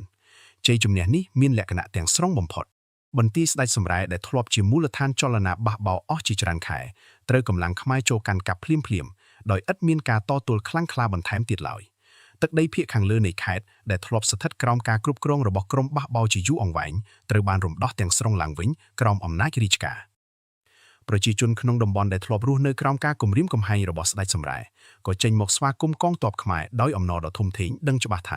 ាចាប់ពីពេលនេះទៅពួកគេនឹងអាចរស់នៅដោយសុខសាន្តឡើងវិញក្រោមការការពាររបស់ដេជោយ៉តអ្នកស្នងតំណែងដ៏ស័ក្តិសមរបស់លោកគ្រូដេជោមាសដែលបានបញ្ចប់ភារកិច្ចដ៏ធំធេងនេះឲ្យបានសម្រេចជាចុងក្រោយសមនឹងបណ្ដាំចុងក្រោយនិងកិត្តិយសរបស់លោកគ្រូខ្លួនជាទីបំផុត ក្រោយពីជ័យជំនះដ៏ធំធេងលើចលនាបះបោររបស់ស្ដេចសម្រែតតេជោយ៉តបានចាត់ចែងរៀបចំកងទ័ពឡើងវិញព្រមទាំងព្យាបាលអ្នករបួសមុននឹងនាំកម្លាំងទាហានទាំងអស់ត្រឡប់មកកាន់ខេត្តកំពង់ស្វាយវិញដំណើរត្រឡប់មកវិញនេះធ្វើឡើងយ៉ាងសមោសរដោយមានប្រជាជននៅតាមភូមិផ្លូវកាត់ចេញមកស្វាគមន៍កងទ័ពជ័យជំនះជាមួយផ្កានិងអំណរដ៏ធំធេងដំណឹងអំពីជ័យជំនះនេះបានផ្សព្វផ្សាយឆ្ពោះទៅមុខកងទ័ពរហូតដល់ត្រចៀកប្រជាជនកំពង់ស្វាយផ្ទាល់ធ្វើឲ្យពេលកងទ័ពមកដល់មុខទ្វារបន្ទាយប្រជាជនរាប់ពាន់នាក់បានប្រមូលផ្ដុំគ្នាមកទទួលស្វាគមន៍ដោយសំឡេងស្រែកអបអរដ៏កក្រឹកកក្រុកដំណឹងជ័យជំនះនេះក៏បានទៅដល់រាជធានីឧដុង្គយ៉ាងឆាប់រហ័សផងដែរព្រះមហាក្សត្រក្រោយពេលបានទ្រង់ជ្រាបដំណឹងអំពីការបញ្ចប់ចលនាបះបោរដ៏វែងឆ្ងាយនេះក៏មានព្រះទ័យសោមនស្សរីករាយជាទីបំផុតទ្រង់ក៏បានចាត់ចែងឲ្យរៀបចំពិធីដំឡើងបុណ្យស័ក្តិមួយដ៏ធំធេងដើម្បីលើកតម្កើងកិត្តិយសរបស់តេជោយ៉តព្រះមហាក្សត្របានប្រទានរង្វាន់ជាច្រើនប្រភេទរួមមានរាជបន្ថែមសម្រាប់ត្រួតត្រាទឹកដីបន្ថែមមួយចំណែកនៅជាប់ព្រំដែនខេត្តកំពង់ស្វាយព្រមទាំងមាសប្រាក់ជាច្រើនធំធំសម្រាប់ជាកម្មសិទ្ធិផ្ទាល់ខ្លួនពិធីនេះធ្វើឡើងនៅចំពោះមុខមន្ត្រីរាជការជាន់ខ្ពស់ជាច្រើនរូបដែលបានមកសម្ដែងការគោរពដល់វីរបុរសជាតិរូបនេះកិត្តិនាមរបស់តេជោយ៉តចាប់ពីពេលនោះមកក៏កាន់តែលឺសុសសាយពាសពេញនគរលើសពីកាលពីមុនច្រើនដងក៏ប៉ុន្តែភាពរីករាយនេះមិនបានថិតថេរអស់រយៈពេលយូរប៉ុន្មានឡើយប៉ុន្មានខែក្រោយមកអ្នកមនាងនូជាព្រះស្នំដ៏ជាទីស្រឡាញ់របស់ព្រះមហាក្សត្របានធ្វើដំណើរឆ្ពោះទៅតំបន់ជិតខាងខេត្តកំពង់ស្វាយដើម្បីកម្សាន្តអារម្មណ៍និងទស្សនាភូមិសាស្ត្រដ៏ស្រស់ស្អាតនៃទឹកដីនោះដំណើរកម្សាន្តនេះធ្វើឡើងជាមួយក្រុមអង្គរៈផ្ទាល់ខ្លួននិងក្រុមអ្នកបម្រើដ៏ធំមួយព្រមទាំងតម្រូវការជាច្រើនចំណុចដែលអ្នកមនាងនូបានទាមទារពីមន្ត្រីមូលដ្ឋានដើម្បីធានាថាការស្នាក់នៅរបស់ខ្លួននឹងមានភាពងាយស្រួលនិងស័ក្តិសមនឹងឋានៈជាព្រះស្នំអ្នកមនាងនោះបានទាមទារឲ្យចៅហ្វាយស្រុកតំបន់នោះរៀបចំពិធីទទួលស្វាគមន៍ដ៏ធំធេងហួសពីធម្មតារួមទាំងការតុបតែងផ្លូវដោយផ្កាការរៀបចំអាហារពិសេសជាច្រើនមុខព្រមទាំងតម្រូវឲ្យប្រជាជនក្នុងតំបន់ចេញមកសម្ដែងការគោរពដល់ខ្លួនតាមរបៀបស្ទើរតែស្មើនឹងព្រះមហាក្សត្រផ្ទាល់ដែលធ្វើឲ្យមន្ត្រីមូលដ្ឋានមួយចំនួនមានការភ័យខ្លាចនិងព្យាយាមធ្វើតាមឲ្យបានគ្រប់ចំណុចដើម្បីជៀសវាងបញ្ហាក្នុងអំឡុងពេលដំណើរកម្សាន្តនេះអ្នកមនាងនោះបានឮដំណឹងអំពីអ្នកទោសសឹកមួយក្រុមដែលជាទាហានបះបោររបស់ស្ដេចសម្រែដែលតេជោយ៉តទើបតែចាប់បានក្នុងសមរភូមិចុងក្រោយហើយកំពុងតែឃុំឃាំងទុកនៅក្នុងបន្ទាយដើម្បីធ្វើការសួរនាំបន្ថែមនិងកាត់ក្តីតាមផ្លូវច្បាប់ដោយសារចង់សម្ដែងអំណាចរបស់ខ្លួនព្រមទាំងគិតថាការដោះលែងអ្នកទោសទាំងនេះនឹងធ្វើឲ្យខ្លួនមានកិត្តិនាមជាមនុស្សសប្បុរសអ្នកមនាងនោះក៏បានប្រកាសបញ្ជាមួយឲ្យដោះលែងអ្នកទោសសឹកទាំងអស់នេះភ្លាមៗដោយឥតបានពិគ្រោះជាមួយតេជោយ៉តជាមុនឡើយបញ្ជានេះត្រូវផ្សព្វផ្សាយចេញភ្លាមៗក្នុងចំណោមប្រជាជនតំបន់ធ្វើឲ្យមន្ត្រីមូលដ្ឋានមួយចំនួនមានការភាំងភ្លឺព្រោះដឹងច្បាស់ថារឿងនេះប៉ះពាល់ដល់សិទ្ធិអំណាចរបស់តេជោយ៉តដោយផ្ទាល់ក៏ប៉ុន្តែគ្មាននរណាម្នាក់ហ៊ានប្រកែកនឹងបញ្ជារបស់ព្រះស្នំដោយផ្ទាល់ឡើយដំណឹងអំពីបញ្ជានេះបានទៅដល់តេជោយ៉តភ្លាមៗតាមរយៈមេទ័ពរងទុកចិត្តម្នាក់ដែលរត់ចូលមកជម្រាបជាបន្ទាន់តេជោយ៉តក្រោយពេលបានឮដំណឹងនេះក៏មានចិត្តព្រួយបារម្ភនិងខឹងសម្បាយ៉ាងខ្លាំងគាត់ដឹងច្បាស់ថាអ្នកទោសសឹកទាំងនោះមិនមែនជាទាហានធម្មតាដែលអាចដោះលែងបានដោយងាយស្រួលឡើយព្រោះក្នុងចំណោមពួកគេមានថ្នាក់ដឹកនាំមួយចំនួនដែលធ្លាប់ចូលរួមក្នុងផែនការសំខាន់ៗនៃចលនាបះបោរព្រមទាំងដឹងព័ត៌មានសម្ងាត់ជាច្រើនអំពីប្រព័ន្ធការពារនៃខេត្តកំពង់ស្វាយបើសិនជាដោះលែងអ្នកទោសទាំងនេះដោយឥតការត្រួតពិនិត្យត្រឹមត្រូវពួកគេអាចរត់គេចទៅចូលរួមជាមួយក្រុមបះបោរតូចៗផ្សេងទៀតដែលនៅសេសសល់ក្នុងតំបន់ឬថែមទាំងលួចយកព័ត៌មានសម្ងាត់ទៅផ្ដល់ដល់សត្រូវក្នុងអនាគតជាការគំរាមកំហែងធ្ងន់ធ្ងរដល់សន្តិសុខជាតិម្ដងទៀតដោយហេតុនេះហើយតេជោយ៉តក៏សម្រេចចិត្តមួយដ៏ក្លាហានបំផុតគឺប្រកែកមិនព្រមធ្វើតាមបញ្ជារបស់អ្នកមនាងនោះឡើយគាត់បានផ្ញើសារមួយទៅដល់ទីតាំងស្នាក់នៅរបស់អ្នកមនាងនោះភ្លាមៗបញ្ជាក់ថាការដោះលែងអ្នកទោសសឹកទាំងនេះជាការសម្រេចចិត្តដែលមិនអាចអនុវត្តបានឡើយដោយសារហេតុផលសំខាន់ខាងសន្តិសុខជាតិដែលមិនអាចធ្វើអធិប្បាយបានយ៉ាងលម្អិតឲ្យបានក្នុងសារខ្លីមួយប៉ុណ្ណោះតេជោយ៉តបានបញ្ជាក់ថាគាត់ត្រៀមខ្លួនក្រាបជម្រាបយ៉ាងលម្អិតដល់ព្រះមហាក្សត្រផ្ទាល់អំពីមូលហេតុនៃការសម្រេចចិត្តនេះក៏ប៉ុន្តែចំពោះស្ថានភាពបច្ចុប្បន្នគាត់មិនអាចអនុញ្ញាតឲ្យដោះលែងអ្នកទោសដែលអាចនាំមកនូវគ្រោះថ្នាក់ដល់ខេត្តទាំងមូលបានឡើយការឆ្លើយតបនេះធ្វើឲ្យអ្នកមនាងនោះខឹងសម្បាយ៉ាងខ្លាំងព្រោះមិនធ្លាប់មានអ្នកណាម្នាក់ហ៊ានប្រកែកបញ្ជារបស់ខ្លួនដោយផ្ទាល់ដូច្នេះឡើយ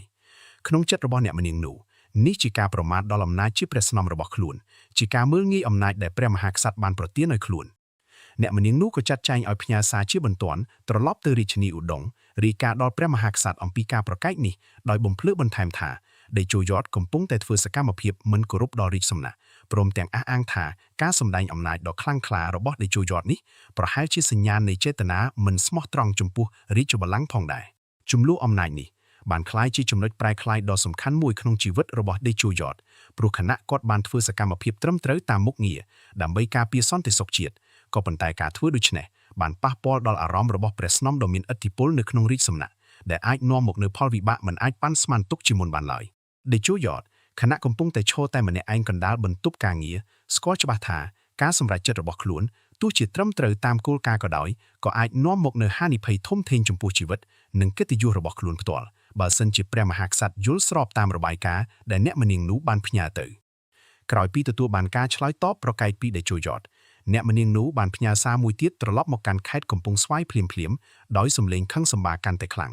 ងលើកនេះអ្នកម្នាងនោះបានគំរាមកំហែងដោយផ្ទាល់ថាបើសិនជាដេជោយ៉តនៅតែបន្តប្រកែកនិងមិនព្រមធ្វើតាមបញ្ជាគាត់នឹងធ្វើដំណើរត្រឡប់ទៅឧដុង្គវិញភ្លាមៗដើម្បីទូលព្រះមហាក្សត្រដោយផ្ទាល់ស្នើសុំឲ្យកាត់ក្បាលដេជោយ៉តជាទណ្ឌកម្មចំពោះការមិនគោរពដល់រាជសំណាក់និងចេតនាមិនស្មោះត្រង់ចំពោះរាជបល្ល័ង្កការគំរាមកំហែងនេះធ្វើឲ្យមន្ត្រីមូលដ្ឋានជាច្រើនរូបមានចិត្តភ័យខ្លាចជាទីបំផុតព្រោះដឹងច្បាស់ថាអំណាចរបស់ព្រះស្នំក្នុងរាជសំណាក់គឺជាទូគូឲ្យខ្លាចមួយដែលអាចប៉ះពាល់ដល់ជីវិតនិងអនាគតរបស់ណានារូបណាមួយបានយ៉ាងងាយក្នុងស្ថានភាពដ៏អាសន្នបំផុតនេះដេជោយ៉តមិនបានធ្វើសកម្មភាពប្រញាប់ប្រញាល់ណាមួយឡើយគាត់ក៏ចាត់ចែងឲ្យប្រជុំក្រុមប្រឹក្សាមេទ័ពព្រមទាំងចាស់ទុំមូលដ្ឋានទុកចិត្តមួយចំនួនដើម្បីពិភាក្សាអំពីស្ថានភាពនេះឲ្យបានច្បាស់លាស់ជាមុនសិនក្នុងបន្ទប់ប្រជុំដ៏ស្ងាត់ស្ងៀមមួយដេជោយ៉តបានបង្ហាញអំពីព័ត៌មានលម្អិតទាំងអស់ដែលគាត់បានដឹ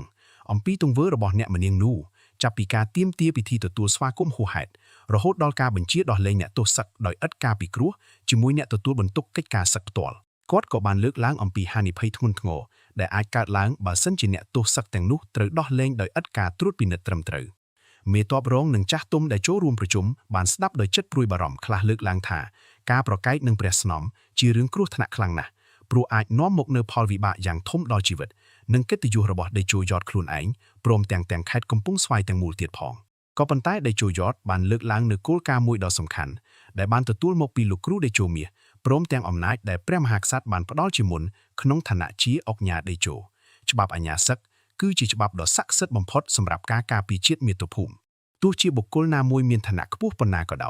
យបើសិនជាធ្វើឲ្យប៉ះពាល់ដល់កិច្ចការសឹកសន្តិសុខជាតិឬធ្វើឲ្យខ្សោះខាតដល់សមត្ថភាពការពារខេត្តព្រំដែននោះទង្វើនោះមានលក្ខណៈស្មើនឹងការក្បត់ជាតិដែរអញនឹងមិនអាចអនុញ្ញាតឲ្យនរណាម្នាក់ទោះជាព្រះស្នំក៏ដោយធ្វើឲ្យខេត្តកំពង់ស្វាយធ្លាក់ចូលទៅក្នុងគ្រោះថ្នាក់វិញនោះទេ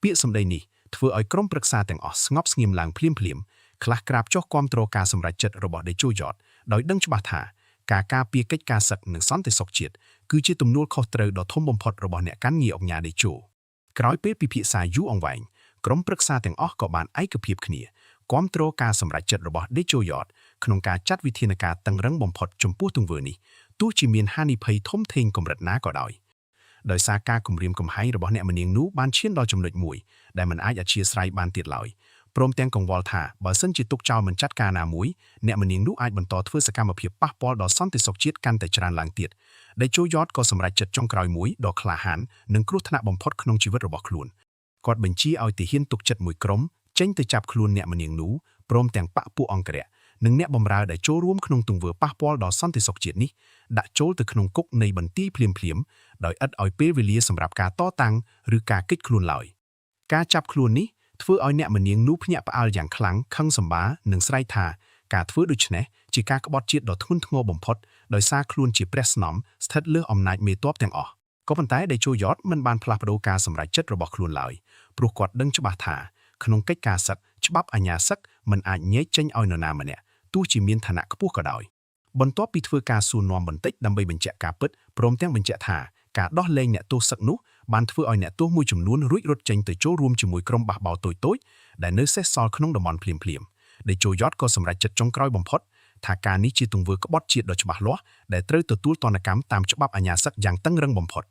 នៅចំពោះមុខទាហានទាំងអស់ក្នុងបន្ទាយដេជោយ៉តបានប្រកាសសេចក្តីសម្រេចចិត្តរបស់ខ្លួនដោយសម្លេងខ្លាំងក្លាច្បាប់អាញាសឹកគឺជាច្បាប់ដ៏ស័ក្តិសិទ្ធិមួយដែលព្រះមហាក្សត្របានប្រទានឲ្យអញកាន់កាប់ដើម្បីរក្សាសន្តិសុខជាតិថ្ងៃនេះការនេះមិនមែនជារឿងផ្ទាល់ខ្លួនរវាងអញនិងអ្នកម្នាងនោះឡើយថែមទាំងជារឿងនៃការរក្សាភាពសក្ការៈនៃច្បាប់ទ័ពដែលមិនអាចញែកចេញឲ្យនរណាម្នាក់បានឡើយ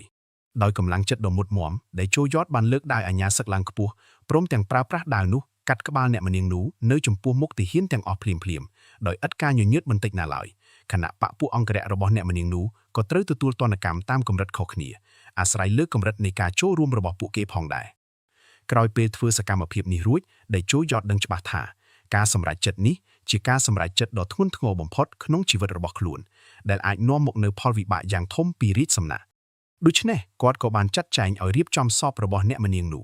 ះព្រមទាំងក្បាលដែលកាត់ចេញដាក់ក្នុងហឹបមួយយ៉ាងសមរម្យបំផុតដើម្បីបញ្ជូនត្រឡប់ទៅរាជធានីឧដុង្គវិញជាមួយគ្នានេះដេជោយ៉តក៏បានសរសេរលិខិតមួយច្បាប់ដ៏វែងឆ្ងាយដោយផ្ទាល់ដៃខ្លួនឯងជម្រាបជូនព្រះមហាក្សត្រយ៉ាងលម្អិតអំពីហេតុការណ៍ទាំងអស់ចាប់ពីការទាមទារហួសហេតុរបស់អ្នកម្នាងនោះរហូតដល់ការបញ្ជាដោះលែងអ្នកទោសសឹកជាហានិភ័យសំខាន់ដល់សន្តិសុខជាតិលិខិតនោះក៏បញ្ចប់ដោយការសារភាពថាការសម្រេចចិត្តកាត់ទោសនេះជាការសម្រេចចិត្តរបស់ខ្លួនផ្ទាល់តាមអំណាចដែលព្រះមហាក្សត្របានប្រទានឲ្យក្នុងឋានៈជាអុកញ៉ាដេជោក៏ប៉ុន្តែត្រៀមខ្លួនទទួលទោសពីរាជសំណាក់ប្រសិនបើព្រះមហាក្សត្រយល់ថាការសម្រេចចិត្តនេះមិនត្រឹមត្រូវសពរបស់អ្នកម្នាងនោះព្រមទាំងលិខិតនោះត្រូវផ្ញើដំណើរឆ្ពោះទៅរាជធានីឧដុង្គភ្លាមៗដោយសេះលឿនមួយក្រុមទុកឲ្យខេត្តកំពង់ស្វាយស្ថិតក្នុងភាពស្ងាត់ស្ងៀមរងចាំសេចក្តីសម្រេចចុងក្រោយពីរាជបល្ល័ង្កដែលនឹងកំណត់ជោគវាសនានៃដេជោយ៉តខ្លួនឯងទាំងស្រុងសេះលឿនដែលនាំហឹបសពអ្នកម្នាងនោះព្រមទាំងលិខិតសារភាពរបស់ដេជោយ៉តបានធ្វើដំណើរឆ្ងាយពីខេត្តកំពង់ស្វាយរហូតដល់រាជធានីឧដុង្គក្នុងរយៈពេល3ថ្ងៃ4យប់ដោយឥតឈប់សម្រាកពេលហឹបនោះមកដល់ព្រះបរមរាជវាំងព្រះមហាក្សត្របានចាត់ឲ្យបើកមើលភ្លាមពេលទតឃើញក្បាលរបស់ព្រះស្នំដ៏ជាទីស្រឡាញ់របស់ខ្លួនស្ថិតនៅក្នុងហឹបនោះព្រះមហាក្សត្រក៏ភ្ញាក់ផ្អើលយ៉ាងខ្លាំងព្រះកាយក្រវេកក្រវាំងព្រះហស្ថទាំងពីរញ័រព្រះនេត្រពេញទៅដោយកំហឹងនិងភាពសោកសៅច្របូកច្របល់គ្នាព្រះអង្គបានស្រែកឡើងដោយសំឡេងខ្លាំងក្លាបំផុតធ្វើឲ្យមន្ត្រីជិតខាងទាំងអស់ត្រូវក្រាបចុះស្ងប់ស្ងៀមដោយឥតហ៊ានលើកមុខមើលព្រះភ័ក្ត្រឡើយភ្លាមនោះក្នុងចំណោមមន្ត្រីជាន់ខ្ពស់ដែលឈរនៅជិតមានមន្ត្រីអាក្រក់ម្នាក់ដែលធ្លាប់មានចិត្តច្រណែននឹងកិត្តិនាមរបស់ដេជោយ៉តជាយូរមកហើយក៏ឆ្លៀតឱកាសនេះចូលទៅក្រាបទូលព្រះមហាក្សត្រភ្លាមដោយបំពេញបន្ថែមនូវការស្មានទុកជាមុនរបស់ខ្លួនព្រះករុណាការធ្វើដូច្នេះរបស់ដេជោយ៉តមិនមែនគ្រាន់តែជាការមិនគោរពដល់រាជសំណាក់ប៉ុណ្ណោះទេថែមទាំងអាចជាសញ្ញាណច្បាស់លាស់នៃបំណងក្បត់រាជបល្ល័ង្កថែមទៀតផងគាត់មានកម្លាំងទាហានច្រើនមានអំណាចអាចកំបាំងខ្លាំងក្លាព្រមទាំងហ៊ានកាត់ក្បាលព្រះស្នំដោយឥតការគោរពណាមួយឡើយប្រហែលជាគាត់កំពុងតែសាកល្បងអំណាចរបស់ខ្លួនដើម្បីត្រៀមខ្លួនតាំងខ្លួនជាស្ដេចដាច់ដោយឡែកនៅខេត្តកំពង់ស្វាយពាក្យសម្ដីនេះបានធ្វើឲ្យកំហឹងរបស់ព្រះមហាក្សត្រកាន់តែឆេះឆួលខ្លាំងឡើងទៀតព្រះតីក៏ចាប់ផ្ដើមមានការសង្ស័យកាន់តែជ្រៅចំពោះចេតនាពិតប្រាកដរបស់ដេជោយ៉តក្នុងកំហឹងនោះព្រះមហាក្សត្រក៏ចេញព្រះរាជពិន័យបញ្ជាដីកាកោះហៅឲ្យដេជោយ៉តត្រូវធ្វើដំណើរចូលមកកាន់រាជធានីឧដុង្គភ្លាមដើម្បីដោះស្រាយទោសដ៏ធ្ងន់ធ្ងរនេះនៅចំពោះមុខរាជបល្ល័ង្កដោយផ្ទាល់ជាបន្ទាន់ដីកានេះមានលក្ខណៈតឹងរឹងបំផុតបញ្ជាក់ថាដេជោយ៉តត្រូវមកតែម្នាក់ឯងដោយឥតយកកម្លាំងទាហានការពារខ្លួនតាមមកឡើយជាសញ្ញាបញ្ជាក់ថាព្រះមហាក្សត្រកំពុងតែពិចារណាដល់ការដាក់ទណ្ឌកម្មធ្ងន់ធ្ងរបំផុតចំពោះទង្វើនេះសេះលឿននាំដីកានេះបានធ្វើដំណើរឆ្ពោះទៅកំពង់ស្វាយភ្លាមដោយឥតបង្ខានពេលវេលាណាមួយឡើយពេលដីកាកោះហៅនេះមកដល់ខេត្តកំពង់ស្វាយដំណឹងនេះក៏ផ្សព្វផ្សាយឆាប់រហ័សក្នុងចំណោមទាហាននិងគ្រួសាររបស់ដេជោយ៉តភ្លាមភរិយានិងក្រុមគ្រួសាររបស់ដេជោយ៉តក្រោយពេលបានឮដំណឹងនេះក៏ស្រែកយំដោយក្តីភ័យខ្លាចជាទីបំផុតព្រោះដឹងច្បាស់ថាការចូលទៅកាន់រាជធានីតែម្នាក់ឯងក្នុងកាលៈទេសៈបែបនេះមានលទ្ធភាពខ្ពស់ណាស់ដែលនឹងក្លាយជាការធ្វើដំណើរចុងក្រោយក្នុងជីវិតភរិយារបស់ដេជោយ៉តបានក្រាបអង្គុលីលើដីស្មៅទឹកភ្នែកហូរធ្លាក់អង្វរសុំកុំឲ្យធ្វើដំណើរនេះលោកម្ចាស់សូមកុំទៅឡើយព្រះមហាក្សត្រកំពុងតែខឹងសម្បាខ្លាំងក្លាការចូលទៅតែម្នាក់ឯងប្រហែលជាការទៅរកសេចក្តីស្លាប់ដោយផ្ទាល់មេទ័ពរងនិងទាហានទុកចិត្តជាច្រើនរូបក៏បានចូលមកអង្វរដូចគ្នាខ្លះថែមទាំងស្នើឲ្យដេជោយ៉តនាំកម្លាំងទាហានតាមមកការពារខ្លួនឬថែមទាំងស្នើឲ្យគេចខ្លួនទៅតំបន់ដទៃមួយរយៈពេលមួយរហូតដល់ព្រះតីព្រះមហាក្សត្រស្ងប់ស្ងៀមឡើងវិញក៏ប៉ុន្តែដេជោយ៉តបានឈរស្ងប់ស្ងៀមកណ្ដាលបន្ទប់ស្ដាប់ការអង្វរទាំងអស់នេះដោយចិត្តគោរពក៏ប៉ុន្តែចិត្តគំនិតរបស់គាត់នៅតែមុតមមដដែលគាត់បានឆ្លើយតបដោយសំឡេងស្ងប់ស្ងៀមប៉ុន្តែច្បាស់លាស់បំផុតខ្ញុំយល់ដឹងអំពីក្តីបារម្ភរបស់អ្នកទាំងអស់គ្នាក៏ប៉ុន្តែខ្ញុំជាទាហានដែលបានស្បត់សច្ចាចំពោះមុខព្រះភ័ក្ត្រព្រះមហាក្សត្រថានឹងស្មោះត្រង់ចំពោះរាជបល្ល័ង្ករហូតដល់ដង្ហើមចុងក្រោយបើសិនជាខ្ញុំគេចខ្លួនឬនាំកម្លាំងទាហានទៅតតាំងនឹងរាជសំណាក់នោះនឹងក្លាយធ្វើឲ្យក្រុមមន្ត្រីគ្រលួយដែលធ្លាប់ចង់ផ្ដួលដេជោយ៉តនឹងកាន់តែមានអំណាចរឹងមាំជាងមុនព្រមទាំងអាចដឹងច្បាស់ថាចេតនាព្យាយាមធ្វើឲ្យខ្លួនត្រូវសម្លាប់នោះចេញមកពីអ្នកណាមួយក្រុមមន្ត្រីទាំងនោះចាប់ពីពេលនោះមកក៏ចាប់ផ្ដើមមានចិត្តខ្លាចរអាព្យាយាមជៀសវាងការប៉ះទង្គិចនឹងដេជោយ៉តគ្រប់វិធីតាមដែលអាចធ្វើទៅបានដោយឥតហ៊ានធ្វើសកម្មភាពញុះញង់បន្ថែមទៀតឡើយ ក្រោយពីស្នាក់នៅរាជធានីឧដុង្គមួយរយៈពេលខ្លីដើម្បីទទួលព្រះរាជទានបន្ថែមនិងសម្ដែងការគោរពដល់រាជសំណាក់ជាលើកចុងក្រោយដេជោយ៉តក៏ធ្វើដំណើរចាកចេញពីរាជធានីត្រឡប់ទៅគ្រប់គ្រងទឹកដីរបស់ខ្លួននៅខេត្តកំពង់ស្វាយវិញដោយចិត្តស្ងប់ស្ងាត់និងសន្តិភាពដំណើរត្រឡប់មកវិញនេះខុសពីដំណើរចេញទៅកាលពីមុនទាំងស្រុងគ្មានការភ័យខ្លាចឬការព្រួយបារម្ភណាមួយឡើយថែមទាំងពោរពេញទៅដោយអារម្មណ៍រំភើបនិងកិត្តិយសផងដែរពេលមកដល់ខេត្តកំពង់ស្វាយភរិយាកូនចៅនិងទាហានទុកចិត្តជាច្រើនរូបដែលធ្លាប់ព្រួយបារម្ភជាទីបំផុតកាលពីមុនក៏ចេញមកទទួលស្វាគមន៍ដោយអំណរដ៏ធំធេងទឹកភ្នែកនៃការភ័យខ្លាចកាលពីមុនក៏คล้ายទៅជាទឹកភ្នែកនៃអំណរផ្ទាល់ចាប់ពីពេលនោះមកកិត្តិនាមរបស់ដេជោយ៉តក៏កាន់តែលឺសុសសាយពាសពេញនគរខ្លាំងជាងកាលពីមុនច្រើនដងคล้ายជាមេទ័ពដែលមិនត្រឹមតែមានអំណាចអាថ៌កំបាំងនិងជំនាញចម្បាំងប៉ុណ្ណោះទេថែមទាំងជាមេទ័ពដែលមានចិត្តស្មោះត្រង់ចំពោះច្បាប់និងគោលការណ៍ដ៏មុតមាំដែលមិនងាកចេញទោះជាត្រូវប្រថុយជីវិតខ្លួនឯងក៏ដោយក្រោយពីទទួលបានការលើកលែងទោសនិងវិលត្រឡប់មកខេត្តកំពង់ស្វាយវិញដោយសន្តិភាពដេជោយ៉តក៏ចាប់ផ្ដើមផ្ដោតការយកចិត្តទុកដាក់ទៅលើការស្ដារសេដ្ឋកិច្ចរបស់ខេត្តឡើងវិញជំនួសឲ្យការចាំតែផ្ដោតលើកិច្ចការសឹកតែមួយមុខដូចមុនគាត់បានដឹកនាំប្រជាជនក្នុងតំបន់ចាប់ផ្ដើមស្ដារស្រែចម្ការដែលធ្លាប់រងការខូចខាតដោយសារសង្គ្រាមជាច្រើនលើកជួយចែកចាយគ្រាប់ពូជស្រូវនិងសត្វពាហនៈដល់ក្រុមគ្រួសារក្រីក្រគាត់ក៏បានចាត់ចែងឲ្យប្រមូលធនធាននិងកម្លាំងកម្មករសាងសង់វត្តអារាមថ្មីជាច្រើននៅតាមភូមិផ្សេងៗដើម្បីជាកន្លែងសក្ការៈផ្លូវចិត្តដល់ប្រជាជនព្រមទាំងជាកន្លែងសិក្សាធម៌សម្រាប់កូនចៅជំនាន់ក្រោយក្រៅពីនេះដេជោយ៉តថែមទាំងបានចាត់ចែងឲ្យសាងសង់ផ្លូវថ្នល់ភ្ជាប់ភូមិនានាឲ្យកាន់តែងាយស្រួលធ្វើដំណើរនិងធ្វើពាណិជ្ជកម្មជួយឲ្យសេដ្ឋកិច្ចក្នុងតំបន់ចម្រុងចម្រើនឡើងវិញយ៉ាងឆាប់រហ័ស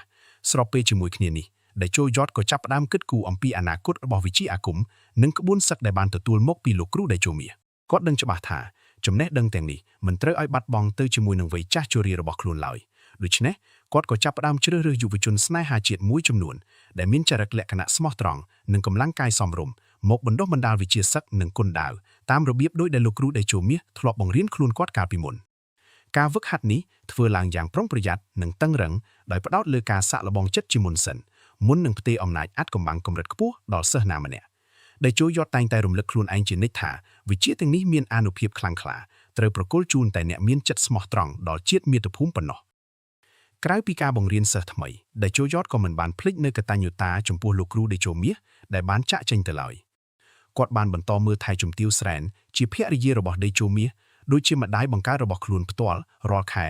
ដេជោយ៉តនឹងផ្ញើអង្ករព្រមទាំងទំនិញចាំបាច់ផ្សេងទៀតទៅជូនជំទាវស្រែនព្រមទាំងចេញទៅសួរសុខទុក្ខដោយផ្ទាល់ជាប្រចាំជាការសម្ដែងចិត្តកតញ្ញូតាចំពោះលោកគ្រូដែលបានផ្ដាំផ្ញើឲ្យមើលថែគ្រួសាររបស់ខ្លួននៅដង្ហើមចុងក្រោយ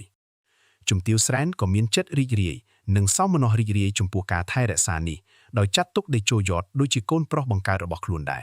ចំពោះកិច្ចការសំខាន់មួយទៀតដេជោយ៉តក៏មិនបានធ្វេសប្រហែសចំពោះសន្តិសុខព្រំដែនឡើយទោះជាកន្លងមកបានឆ្លងកាត់សង្គ្រាមជាច្រើនលើករួចហើយក៏ដោយគាត់បានបង្កើតបានជាកងទ័ពឆ្លប់ការពារព្រំប្រទល់មួយដែលមានលក្ខណៈស៊ូជ្រៅជាងមុនចែកចេញជាកម្រិត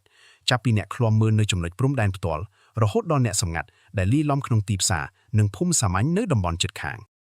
ប្រព័ន្ធនេះជួយឲ្យខេត្តកំពង់ស្វាយអាចដឹងទុកជាមុននៅរាល់ចលនាចម្លែកពីសត្រូវថ្មើរមុនពេលកម្លាំងណាមួយហ៊ានឈានចូលមកលុកលុយព្រំដែនម្ដងទៀតរយៈពេលកន្លងផុតទៅជាច្រើនឆ្នាំខេត្តកំពង់ស្វាយបានក្លាយជាតំបន់មួយដ៏សម្បូរបែបសុខសាន្តនិងមានសន្តិសុខរឹងមាំបំផុតក្នុងចំណោមខេត្តព្រំដែនទាំងអស់ក្រោមការគ្រប់គ្រងរបស់ដេជោយ៉តក៏ប៉ុន្តែពេលវេលាមិនអាចឈប់សម្រាកសម្រាប់នរណាម្នាក់បានឡើយដេជោយ៉តដែលធ្លាប់មានកម្លាំងកាយមាំមួននិងចិត្តគំនិតឆេះឆួលកាលពីវ័យក្មេង